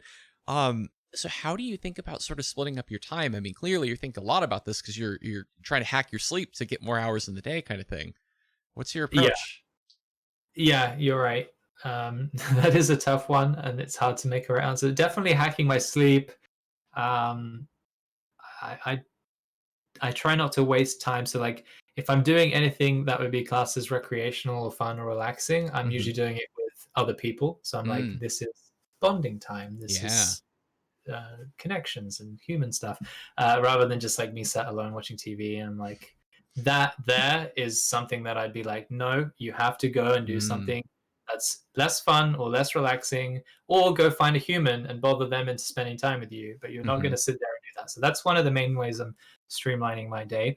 But yeah, in terms of priorities, it's number one. It's just if I'm feeling energetic and good, I'm streaming. If I'm feeling less than that, and I'm like, well, if I stream now, the games aren't going to be as good. I'm going to be really mm, sleepy. I might be grumpy. Don't want to call my chat a rude word. I'll, do something else. Maybe spend some time with people, or go for a walk, or something other than that, or go through VODs and snip them up into videos and stuff like hmm, that, or watch other people's content. So it's definitely a performance thing, because mm, I hate having to play at a lower level than I normally do, but yeah, it's inevitable. So either you don't play at all, or you play. What am I saying here? Yeah, just you need to watch your performance, basically, is what I'm sure, saying. sure, So sure. definitely that's a big one. And performance is one in the game. So I might be feeling physically fantastic, but if I'm emotionally or mentally bothered, then I'm not going to deal with chat properly, and I don't want to Mm, be a drag on their lives, right? I want to be happy and chappy and jovial and all those good things. So there's definitely two sides to a Starcraft streamer or any competitive Yes. game streamers. Like you've got to do both. You got to be ready for both. Otherwise, do something else. And right now, I'm really enjoying customs because it's actually just much easier than playing ladder. It's much less tasking. It's a lot more structured. So on top of being better practice, it's actually just much easier for a streamer to do that, I think. Yeah, that totally makes sense. And I guess there's fewer worries in terms of the old online games to say, game experience subject to change during play, right? You have a little bit less of that, right? The human you're going to be spending those hours with. It's not not somebody sniping you, it's not some smurf, it's more quality kind of guaranteed. And just knowing that the other person that you're playing with likes you is nice. It's just an extra, like friendly bubble that you've created, which of course you can't be in that bubble forever because you'll never want to go back to ladder. And then you'll be like, oh, this is so much more scary than I remember it, that kind of stuff. But, at the same time, we're only human. We have limitations and we need to be wary of that and how we can make that easier on ourselves. And customs definitely is one of those ways. Yeah, definitely makes sense. Awesome. Well, I feel like I've learned so much talking to you, and I feel like more than anything I now have a list of subjects that I want to talk to you about more. Yeah, now, man, I'm gonna be way more on top of, like, I did some events with APOP and I was like, anytime you make anything, call me and I'll do it, and he does, and we've done 2 or 3 things now in customs. Same with you, anything you have planned, count me in. My schedule, so because I'm not napping. Even if it's something really important or amazing, I'll skip a nap, and then that's fine. I can't. I know how important it is now. I can't make you do that. Well, it's like when they make the Koreans play at like 4 a.m. in the morning. And yeah, like, true. well, you don't play, or you play at 4 a.m. It's I'll do it. I'll skip a day of sleep. It's fine. Yeah, and this way, at least, I only sacrifice 1/4 of my sleep rather than like the whole thing where, like, okay, if I go to bed at 6 and I wake up at 8, I'm only getting 2 hours for the holiday. So very true. A bit more flexible and a bit less flexible, obviously, at the same time. It's an interesting situation. Oh, I can't wait to hear how it goes. The book club. Anything else? I'm down. Let's go. I'll get in touch with you on book club. I've been slacking to the tune of almost an entire month by now. I have a glacial reading speed, so if you want to, it was a nightmare doing a law degree of it. But if you want to give me the book and then skip one book club and then do the next one, then that's a good plan. Fantastic. Otherwise, I'll have to skim it, and I don't want to. I really like to sit and enjoy the book. Yeah, for sure. So anything we should promote? I mean, obviously your stream, and I'm going to get, links to whatever you want in the YouTube version of this. But, for the people live, we've been very blessed to get raids from Some Drunk Canadian, Rushy, Printf, Fear Dragon, Probe Scout, Samuel. Like, I probably even missed one in here. Thank you very much for the love and viewership today, everybody. Yeah, that's really kind, guys. Thank you so much. So in terms of plugging stuff in, twitch.tv/Grimmy_UK, and my YouTube, which is something I should say this. It should just be Grim Reaper, or is it Grimmy? I actually don't know this. But yeah, my YouTube is I don't know how you grow a YouTube, but it's very, very difficult to actually. Grim Reaper _EU is the name of the YouTube. So do drop me a follow there. I'm on Twitter and stuff as well. So that would be nice if you're looking for any way of doing that kind of stuff. And it's _. Yeah, Grim Reaper _EU. I got it. Yeah. And that's it, I think. YouTube and Twitch are the most important ones, though. And awesome. Obviously follow and subscribe to AORET stuff. If you guys are here watching me and you don't know AORET, then you do now. And drop him a follow on everything you have. Oh, thank you, man. Really, really appreciate it. Fantastic. Well, thank you so much. I'm going to hide you behind a BRB screen so we can say our goodbyes without the people. But really, really appreciate it, man. This has been so fun. Awesome. Thanks so much, man. And I'll see you guys next time.